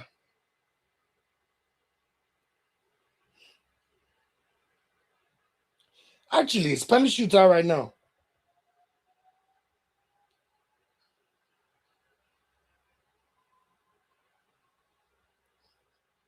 Oh, nice. Where was I? Charles said, first we have to win on that 23 AFCON. We do. We have to even get a good squad again because we haven't seen it in a while. Honestly, Charles, thank God daylight savings is over. But I can't wait for the clocks to go back and then we can look forward to summer. Elias, thank you so much for the birthday wishes. God bless you, my brother. I've seen the message on Instagram as well, so God bless you. Thanks for always supporting. I love hearing your takes as well. Another super subscriber on the channel. I appreciate you so much. Charles said, hashtag save Nigeria football, reform that corrupt NFF statutes. Honestly, it needs to be sorted. Gusau never debated on how he will lead Nigeria football. It was his master who put him there. We already know. Honestly, hashtag save Nigeria football. I'm following up some stadium projects in Nigeria at the moment. I should be getting completed soon. Taiwo, please bring me in the loop. I'll help you. Hey, Kenny's coming to say hello quickly. So I don't want to take all the birthday love. So you can say happy birthday to Kenny too. Thank you very much. Twin birthday. Yeah. Big 33, you know, in 3 days' time. Like, share, subscribe. Thank you for the support. Thank you very much, guys. Appreciate it. Much love. He's playing his PlayStation. That's why he's running. Okay. So let's round up the podcast and get some listeners to come and talk. But I want to quickly let everybody know before we go that tomorrow's the big one.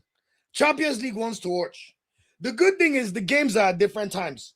Liverpool play Galatasaray at Rams Park at 6:45 p.m. Nigeria time, so 5:45 p.m. UK time, which means that game will be on its own first. So we can watch Osimhen first, see how Osimhen gets on. Then we get to watch Atletico Madrid, Lookman host Tottenham. Obviously, I could have tried to go again, but honestly, it costs too much to go to. If it's not like a business that's paying you to go to Madrid all the time. And also, Madrid, they're so disgusting. Every time it's a Champions League game, all the prices of the hotels just go up unnecessarily. So you're looking at like £300 just to go for even one day. And I'm just like, I can't be spending my money all the time. I need to get my day job again. I'm not yet able to live off the ecosystem of Nigeria Football Weekly. So that's why I overthank everybody for super chats, because bro, we need it. So anyway, make sure you watch the games because these are big blockbuster games. As I said, it's not every day we have Nigerian players playing Champions League. And for us to have our two best players playing Champions League gives me a lot of immense pride. Yes, Nathan Teller is still part of the Leverkusen squad, but he's basically barely played this season or this year. Oh yeah, Kenny says, so I just want Kenny to see some of the thank yous. So there are a few people that have just said, happy birthday, homies. Charles says, wow, twins, big 33. Aaron says, happy birthday. United fan says, happy birthday, Kenny. Olive Dike Charles says happy birthday. John says happy birthday. These are gang. Charles says happy birthday, homies. Dopsy says happy birthday, guys. Olive Dike Charles said, didn't know you have a twin brother. Yes, I do. My first name is actually Taiwo and Kede, but my middle name is Oluwashin Okpemikpo, and everybody calls us Olu and Okpe. So that's a little what's it called? Personal 101 information. Yeah, let's put it that way. Shout out to you guys. Lukoye, oh my God, so good to see you. Lukoye writes me the nicest comments ever. Honestly, it makes my day. God bless you so much, Lukoye, for always giving me those comments whenever you get something amazing. Get me lit, exactly. Happy and strong, twin. More life, more grace, more wisdom. Thank you so. More money, amen. Get me lit, amen.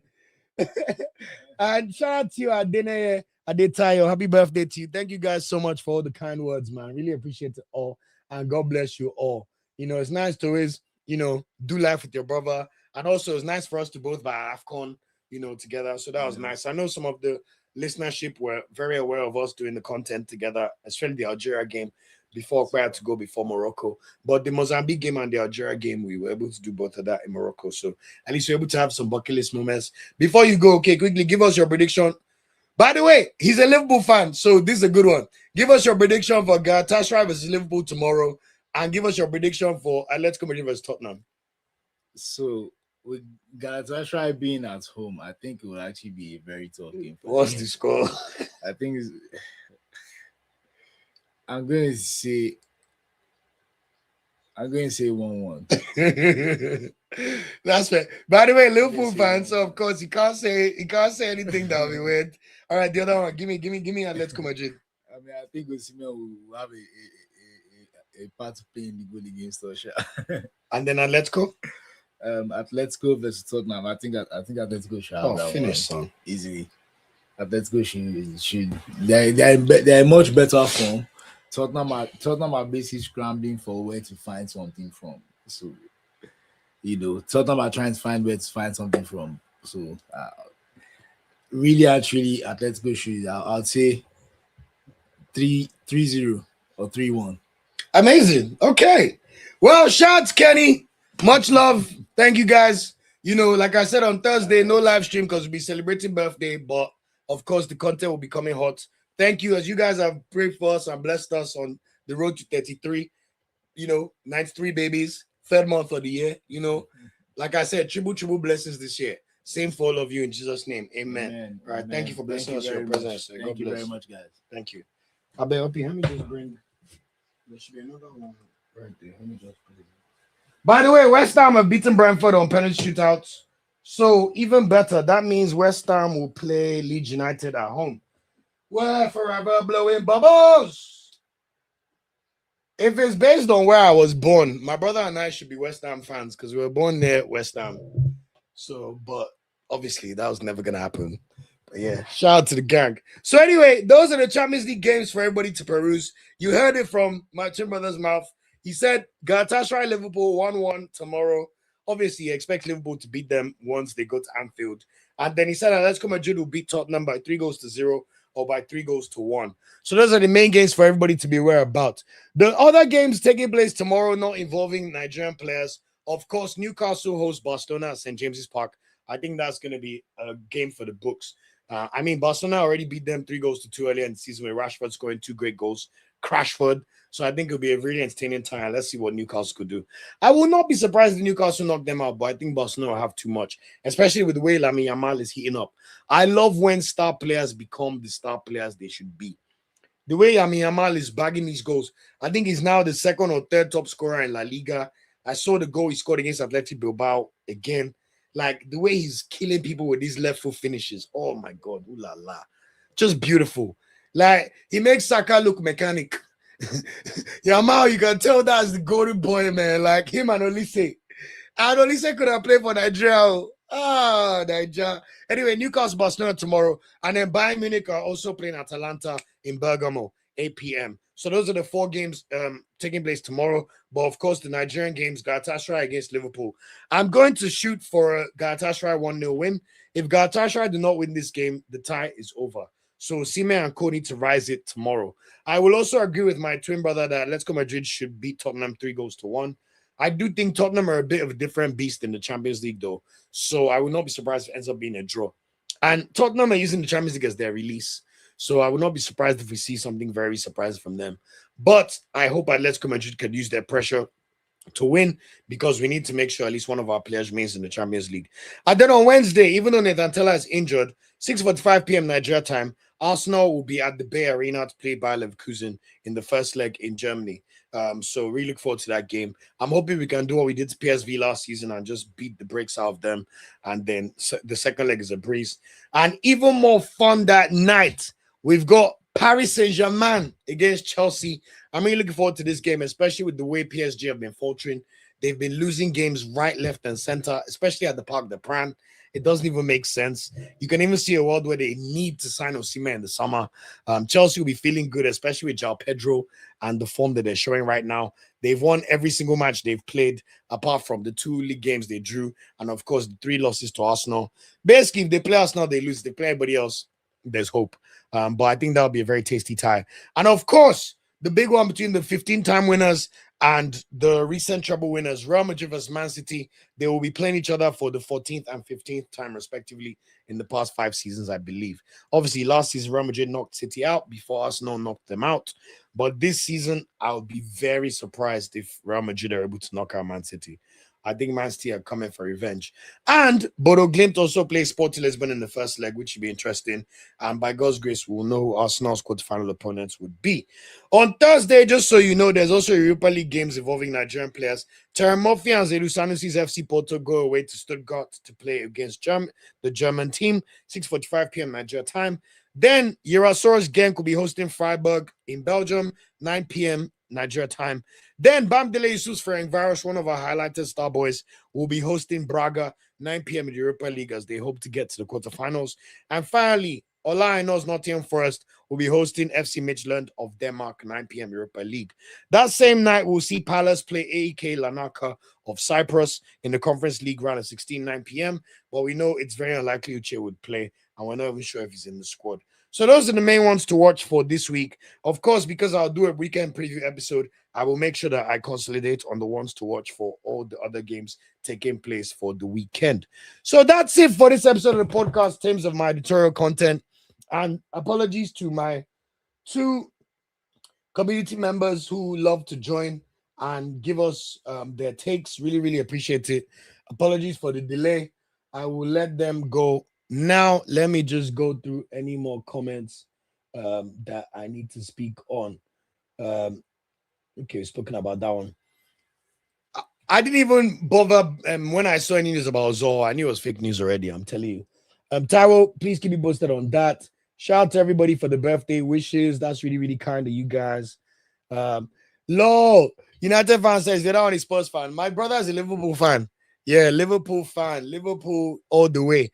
It's very simple. When we're growing up, he liked Michael Owen. You know, the first season I watched football was the year 2000. I watched AFCON 2000, Euro 2000. And the first time I watched Arsenal play was in the UEFA Cup final. We lost to Galatasaray that year. And I just like the Sega Dreamcast jersey. But my brother Okpe really liked Michael Owen then. Like, Michael Owen was his guy. So that's where it started.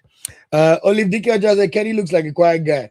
I mean, compared to Olu, everybody's bloody quiet, innit? Like, I do not keep quiet. So shout out to everybody, man. Liverpool would advance. Much love, guys. At Dubai and DC, shout out to you, my bro. Hey, much love, my brother. Thank you so much for the kind words. All the way from Washington, DC. If Super Eagles did not fuck up, I'd have loved to come to DC. But don't worry, we'll still be back in America again. That's for sure. I'm telling you guys, if United fire right, if Tottenham go far in UCL, they will literally get relegated. But also, if if Tottenham go past Atletico Madrid, I think La Liga need to cancel their entire league. Yeah, just out of shame. I honestly think that's the right thing to do. And then Victor Cobham, our newly joined member. Victor says Galatasaray will get a narrow win, but Liverpool advances over both legs. Happy birthday to you and your bro. Salute. Salute, my bro. I've been trying to get in shape, so I'm not drinking as much until my birthday. But if there's one thing about me that's British, I like a beverage. I like a drink. So salute, my friend. Salute. I will have one drink just for you for also joining as a member. God bless you, my brother. And I agree with you. I think Galatasaray will get a narrow win tomorrow, but in fact, I don't even think Galatasaray will win. I think it'll be like 1-1. But what Liverpool will do to them at Anfield, as long as Osimhen has a coming of age game. Do you remember when Darwin Núñez took his Benfica team to Anfield and he had a great performance, but Liverpool still won? That's what Osimhen needs to do. And as long as that happens, I think we'll be in a very, very happy place. Okay, I want to say a big thank you to all 50 people who are still on the live stream. Thank you so much. I did not take it for granted. Today, you guys have blessed me with your coin. I think we've got about 3 super chats. It means the world to me. Thank you guys so much. No, 4. And we also had a new member join. I mean, talk about birthday blessings. It means the world. Out of every 49 people still here, we have 33 likes. I can live with 33 likes, but if you've not yet liked the video, please do so. That would be amazing. I want to say a big, big thank you for staying this long with me. And to help us see out the podcast, I'll get the takes of Sheun and Jackson. In fact, what may be interesting is how about we get the guys on at the same time? I don't know. Maybe. Thank you so much, Taiwo Kunade, for the kind words. Amen and amen are more wins. And as you blessed us, may God continue to bless you too. Okay, let's get the boys on and then say bye-bye. Sheun. Wait, where's Sheun? What's up, my brother? How you doing today? Can you hear me I'm okay? doing fine. Can you hear me? I can hear you. How you doing, my bro? What's up? How you doing today? I'm fine. Feeling good, man. More blessing. First of all, more blessing, more money, more everything to you. Amen. Amen. Thank you so much for the kind words, brother. So, your brother, the calm. This calmer than you. Brother, the calm guy. Your brother. Yeah, he's definitely more calm than I am. That's for sure. Sheun, I'm not sure what's happening to your video. I can hear you, but it's like your video is frozen. Try and join back. Now? No, let me join you back. Try and join back. All right, Jackson, let's go. We'll let Sheun end it. Always good to see you, Jackson. How you doing, man? Good to see you, bro. I'm cool. Happy birthday in advance. Thank you so much, my bro. Really appreciate it. God bless you. Thank you so much. How you feeling after the weekend now? Beautiful one. I enjoyed my weekend. Me too. we tried to rest players, and we had players going back to the doctor. True. I'm a bit worried about what's his name? Trossard. Yeah. Califury, I think we might sell him if we're not careful. Because Nkape is looking like a good, not looking like a good. It's a steal. We've stolen that one already. Just the way we got Raya. But Raya had to prove himself, but Nkape didn't have to prove himself after 2 games. So I think Nkape is looking like a good cover up for our left back position. So I'm worried about Trossard. Hopefully he's just a leak or the coach didn't want to take a risk. So he's not been playing as well recently, though. I don't know if you agree. Yeah. Like, he's not been playing well. Remember, I said it's to start from the bench most times. So I'm not too mad at it because I think he needs to figure out the final few months of his Arsenal career because we've praised him so much for his impact. But if he does not sustain it between now and the end of the season, it could be a problem. We also know that Arteta doesn't mind playing Noni there. Yeah, and also with would the coach take a risk trying to start down man? He will not for big games. Oh And I no, no, feel no, no. big for me, I feel big games are the places are the games that will get the best out of him because he'll be protected. And big teams don't really look out to mark players. It's when you play those minnows that they want to start kicking your leg, kicking. So we should take a risk, do a Wenger thing, but because he wants to go all out, maybe win the Champions League and the Premier League, he might only use him for FA Cup. But I feel Yeah, our journey might end semi-final for the FA Cup. With the way the semi-final. team selection is, yeah, the way the team Let's selection is see. going, Let's see, my bro, because it's already looking like one of we're West playing Ham or Leeds United is going to be in the semi-final. So Ghana, yes. somebody's got to play West Ham or Leeds. So So I would fancy they us. do another final or there's already a table for it? So they've done the quarterfinal draw. So we are playing Southampton away. So there's no winner play this or there'll No, be a no, no. draw. They'll still do the semi-final draw after. Okay. Hopefully we get Chelsea if Chelsea goes through. Exactly. They might as well give us Chelsea again. Or give us Yeah. who's the other team? One of City or Liverpool will be out. So let's see. Yeah. But I know that we might win the Carabao Cup. That will give us a boost, a I strong think boost so for too. the other trophies, yes.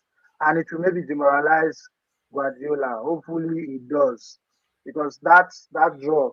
I don't know if it was your podcast. I saw someone said, "But I couldn't join last week." He said, I really wanted to make that remark. He said, Martinelli and Trossard, if we win the league, they will share one medal. Then we heard for one medal for that goal line Lord, clearance. Lord. We should give I Mourinho laughed. one a bit. Lord. And Martinelli and Trossard should share one medal No, really. because of Bro, their I'll be performance. honest with you. Once that game ended, I don't know if the members saw on the live stream. Before that moment, I was very like, oh, I'm not sure. But once that moment happened, I'll be honest, I'm fairly confident we'll get the job done now. Especially because we have 5 home games left, 3 away. And one of our last away games is actually the last game of the season at Sellers Park. So apart from when we go to play Man City, we're not leaving London again between now and May. And they are playing relegation threatening teams, and those are the teams that you don't want to meet this time of the season. And also, there's a world where if Chelsea even do us a favor, we could have wrapped up the league. Anyway, game by game. But my point is, bro, we're going to win the league. I'm no longer worried. If Chelsea don't do well, they will not qualify for Champions League, so they have themselves to blame. Exactly. They can't even say, oh, bad mind. They need to, especially after that performance. I think at the moment they're now 4th or 5th. Level on point to Liverpool. Because Aston Villa may still ginger. So everybody's got to watch their backs. They're not doing badly. Then I think it's high time, since we talk on Nigerian players, I think it's high time we should start looking at Olympic qualifier has not started, but you can start profiling players. Just remember you did World Cup, the next World Cup, players that we think will qualify for the next World Cup. We can look at players that will be qualifying or that are guaranteed if we qualify for the Olympics, that can play for the Olympics. In fact, if I'm being honest for you, Jackson, thank you for reminding me on it. I know we missed the last 2 Olympics, 2020 and 2024. But growing up, I remember if there's one thing Nigeria do, is always do well in Olympics. I mean, our greatest victory ever is 96. We know we got the silver in 2008, the bronze in 2016. But once that cycle comes again and we know who the coach is and who they call up first, then I'll get back to. But that's a good idea. We really should be platforming everything. So we'll keep watching. It's strange that the NFA or the NFF don't even have a plan. While other countries, they already have an under 20 that is ready to go for the Olympics. If they say Jack Robinson, let's jump, we will start looking for players. Like you said, I think what worries me the most is the lack of care for anything that's not the Super Eagles. Like, yes, and you can just tell that. I don't know if it's a case of there's not enough pressure from the public, because when has Nigerians been answerable to the public? But I don't know what it will take for us to get back to a place where like even the NFF remember that they cannot afford to fail at under 17, under 20 level. Because at least before the Pinnick, that's how it used to be. We'd always go to under 20s and under 17s and at least give a good account of ourselves. Yes, I'm not sure how much the MRI scans and age cheating played a part. You know, I can only speculate because I don't know. But I don't know what will have to change internally for them to start taking these things seriously, if that makes I sense. think what has affected our under 17 is that you take away the MRI scan. No, most academies now they now export players straight to Europe. Straight away, There's no stage anymore where the best legs go out. And I think once you start playing top football, you won't be considered for the under 17 anymore. But maybe that's where the mistake is happening, because in England they will still play proven Premier League players in the England under 21 squad. I know in England under 21 means you can play up to 24. But surely, this is why I say, bro, Jackson, they're just not thinking. Somebody should have had a plan that, look, all of these academies that sell their players young, even if you're going to sell them, as part of the allotment of the wages or the fee they are going to collect from these teams, please make sure that as a federation, we create what's called a underage tax, or what can be called a national assignment tax. Just what I'm saying. People just don't think out of the box. Because imagine if you say, okay, we know the ecosystem in Nigeria works like this. 1% of every transfer fee will literally go into a pot which will be used to take care of player welfare, tickets, flights for all of these players. So even if they're in Norway or even if they're in Denmark, they can still fly back to Lagos or Abuja to prosecute qualifiers. Do you understand what I'm trying to say? But nobody's thinking out of the box on like a strategy or a plan. It's just, oh, it cannot be done. Oh, they've gone and they've left. But like they must close the loop. You still see the likes of Mastutano, Hendrick. If Brazil's on that 20, say Hendrick, come and play on that 20 right now. Best believe he's gonna take his ass right there. Do you get what I'm saying? He doesn't have a choice. He will still play for the Olympic team. Thank you. So I don't know whatever that gap is, but as we've all lamented in this podcast, and because we're all clearly clued up football fans, we all know that these people, their thinking does not stretch that far. So honestly, I don't want to. I think they just, for me, I think the NFF does their books when it is 6 months to the Nations Cup, or 6 months, 1 year to the World Cup. You don't take it serious. Simple. Because was it you or someone that said something? How can we just have a Nations Cup? And we're playing on the Nations Cup to qualify for the World Cup. What are they trying to prove? The best team had played in that semi-final. It was me last week. Yeah, why not just take the best 4 female teams? Nigeria, Morocco, or South Africa. And then you now announce it's 12 days to go. Like, that just shows like a lack of care. So, like, it would never happen. That CAF never cares about the female team, no matter how well they want to prove themselves. Exactly. Yeah, so, and they can't. But when the head is bad, what do you expect? So it's but I think that's why I appreciate this community so much, because look, something must change one day.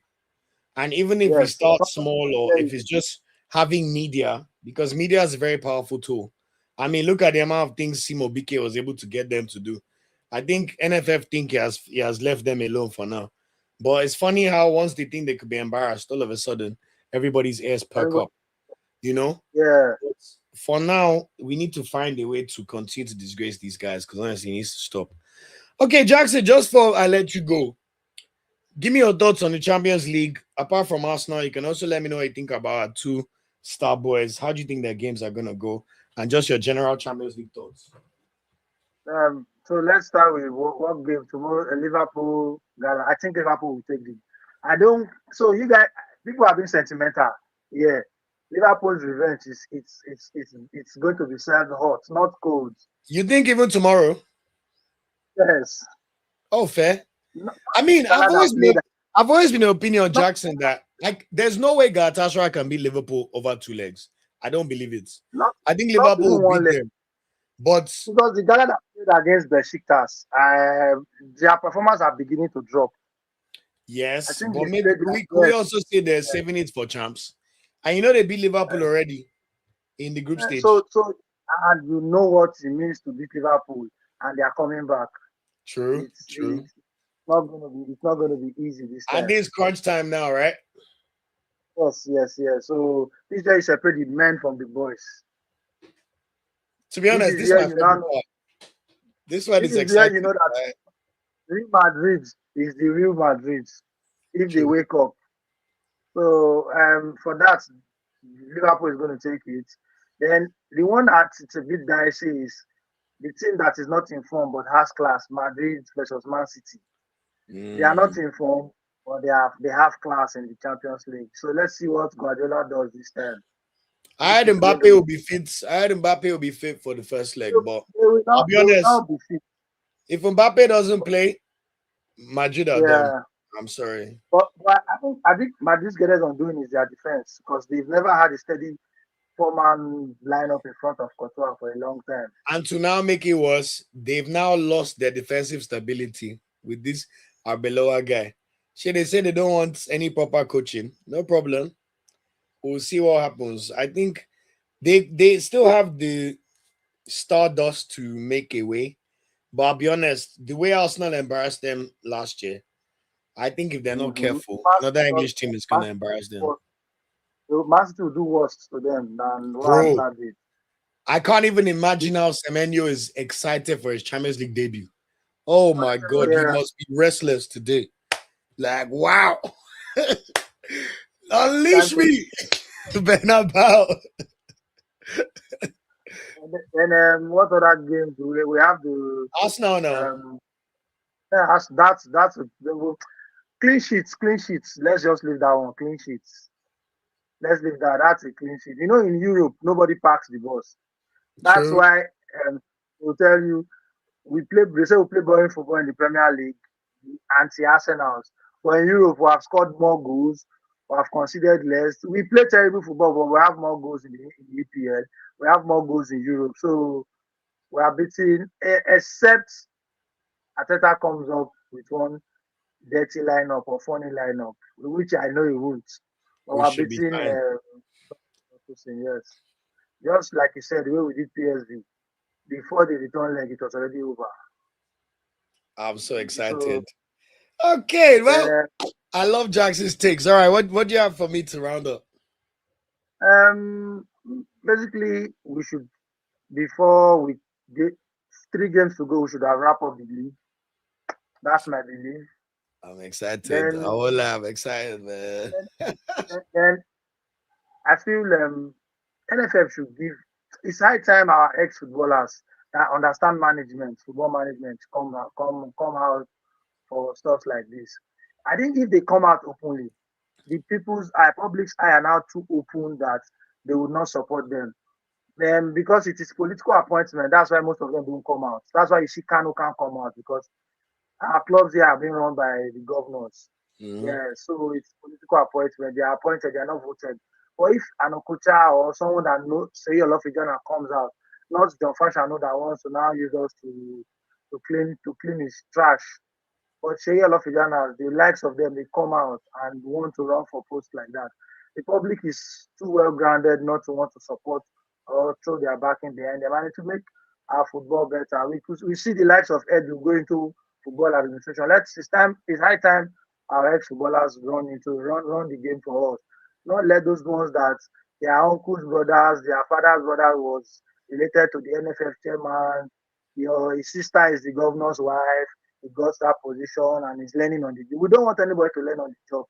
Football is too important. It's too uniting factor for Nigeria to. That's what unites us a lot. Go and learn on the job for volleyball or like another sport that we don't.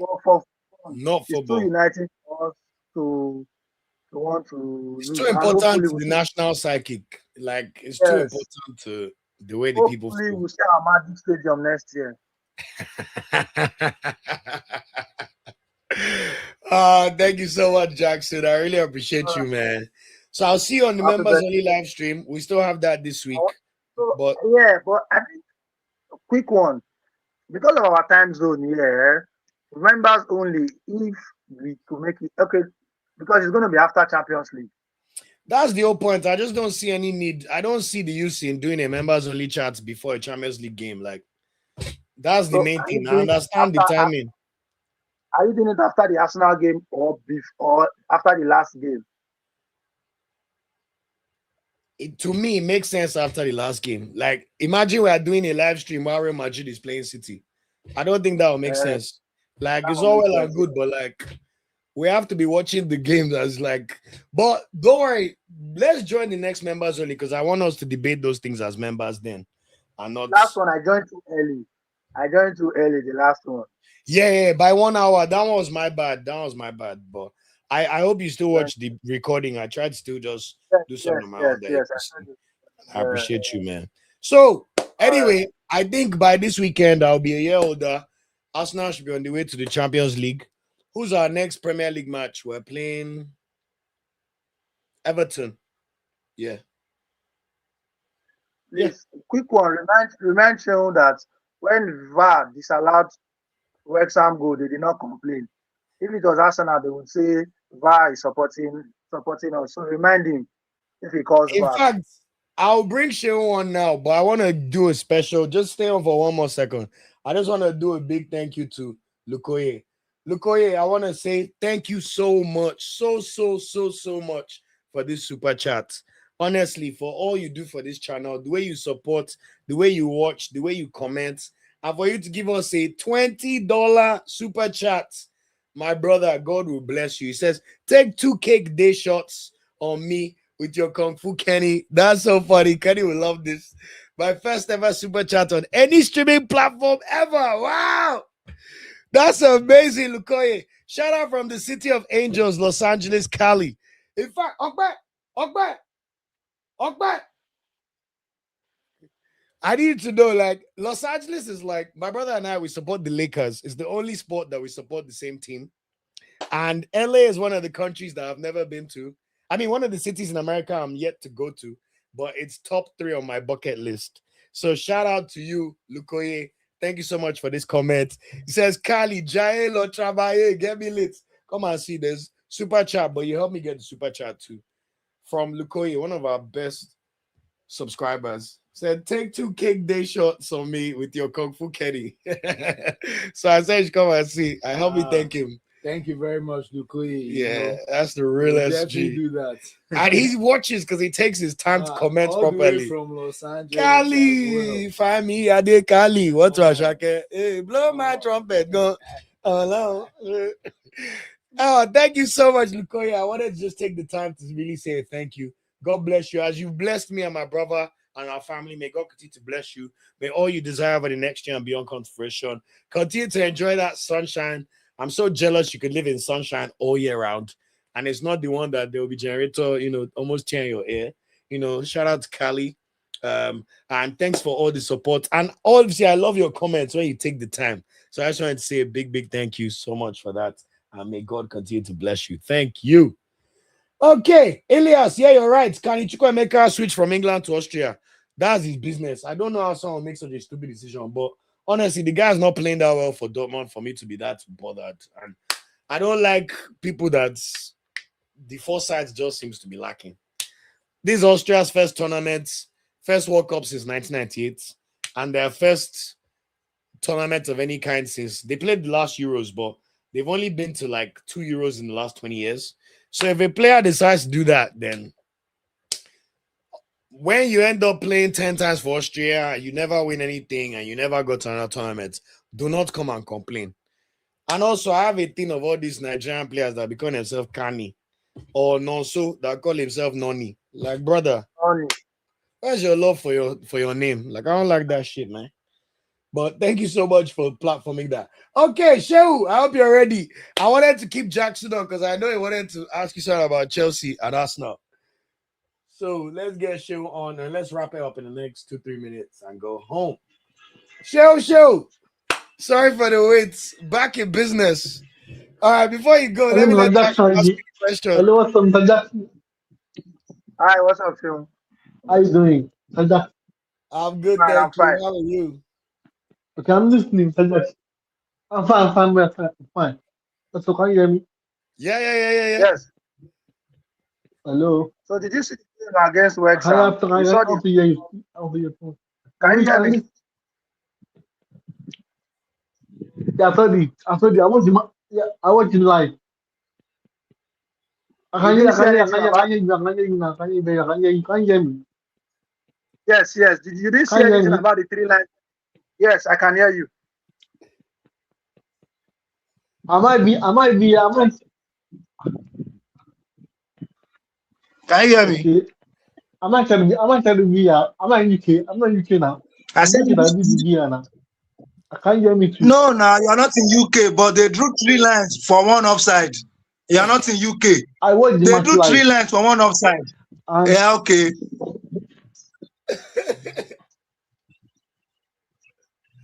Don't worry, I'll relay the message. and Jackson just talking about the VAR that was disallowed, right? For He West Ham. knows. Oh, he's and laughing already anyway. He's laughing. I heard it very well. I know that. I Oh I think no, Chelsea West network is Ham. bad. Oh man. I think one of these days we'll just do a banter because we don't do banters on Nigeria Weekly Podcast. But one of these Yeah. days, we just do a banter. Yeah. Or like the last 20, 30 minutes. Maybe I'll reduce all my talking time and get the guys to just chat.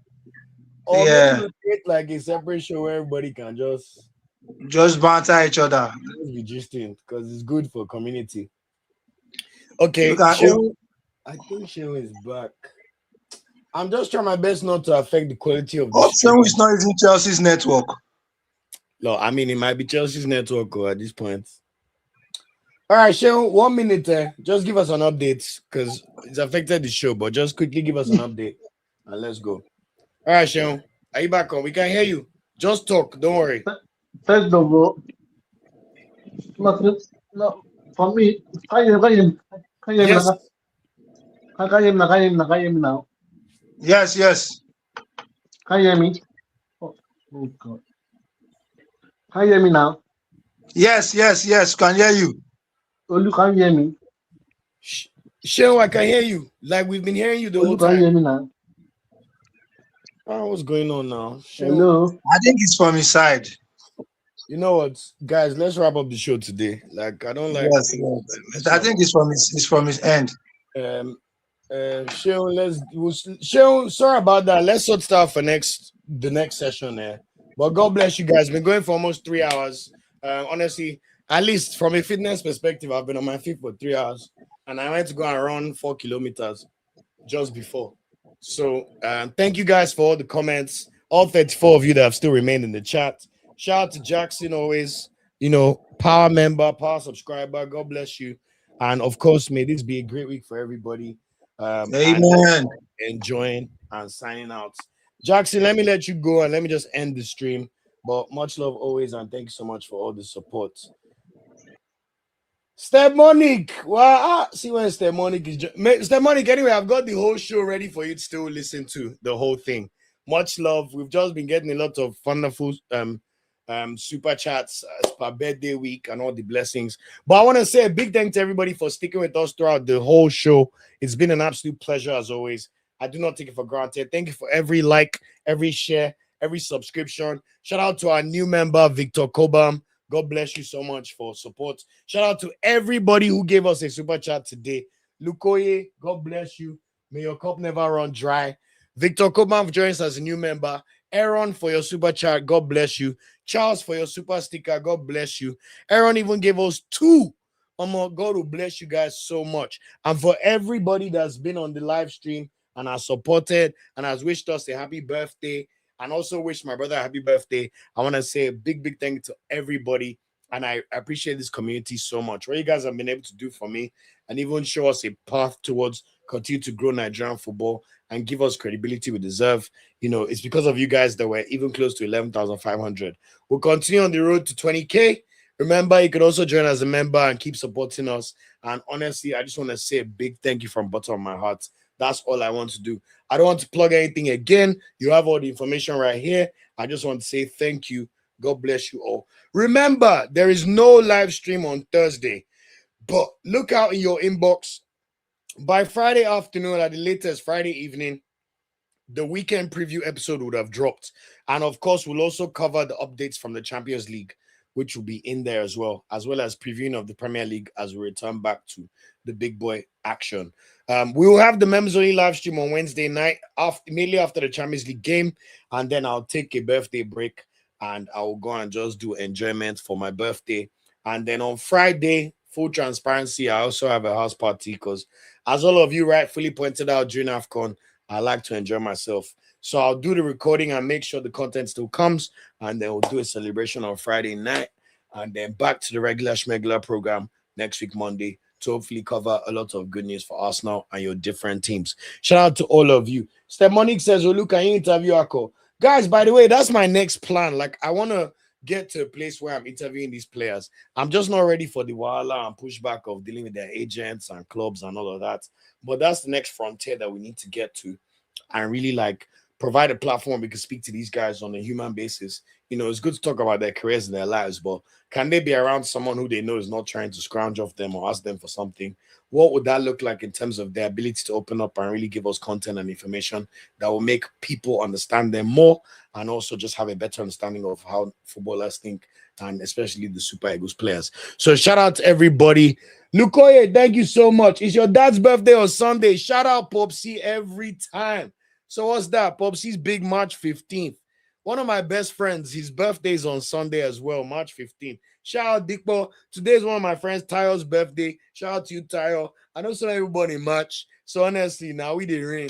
You know, all of us that parents like summer enjoyments. If you know, you know. So shout out to all the March babies and shout out to everybody for the chat and for all the love. Honestly, it's been amazing. Until next time, I want to say a big shout out. This is the last live stream I'll be doing for the entire community prior to turning 33. So on behalf of me and my brother, I want to say a big thank you for all the love you showed me through age 32. It was an amazing year. It was the greatest growth we've seen in the podcast ever or on YouTube.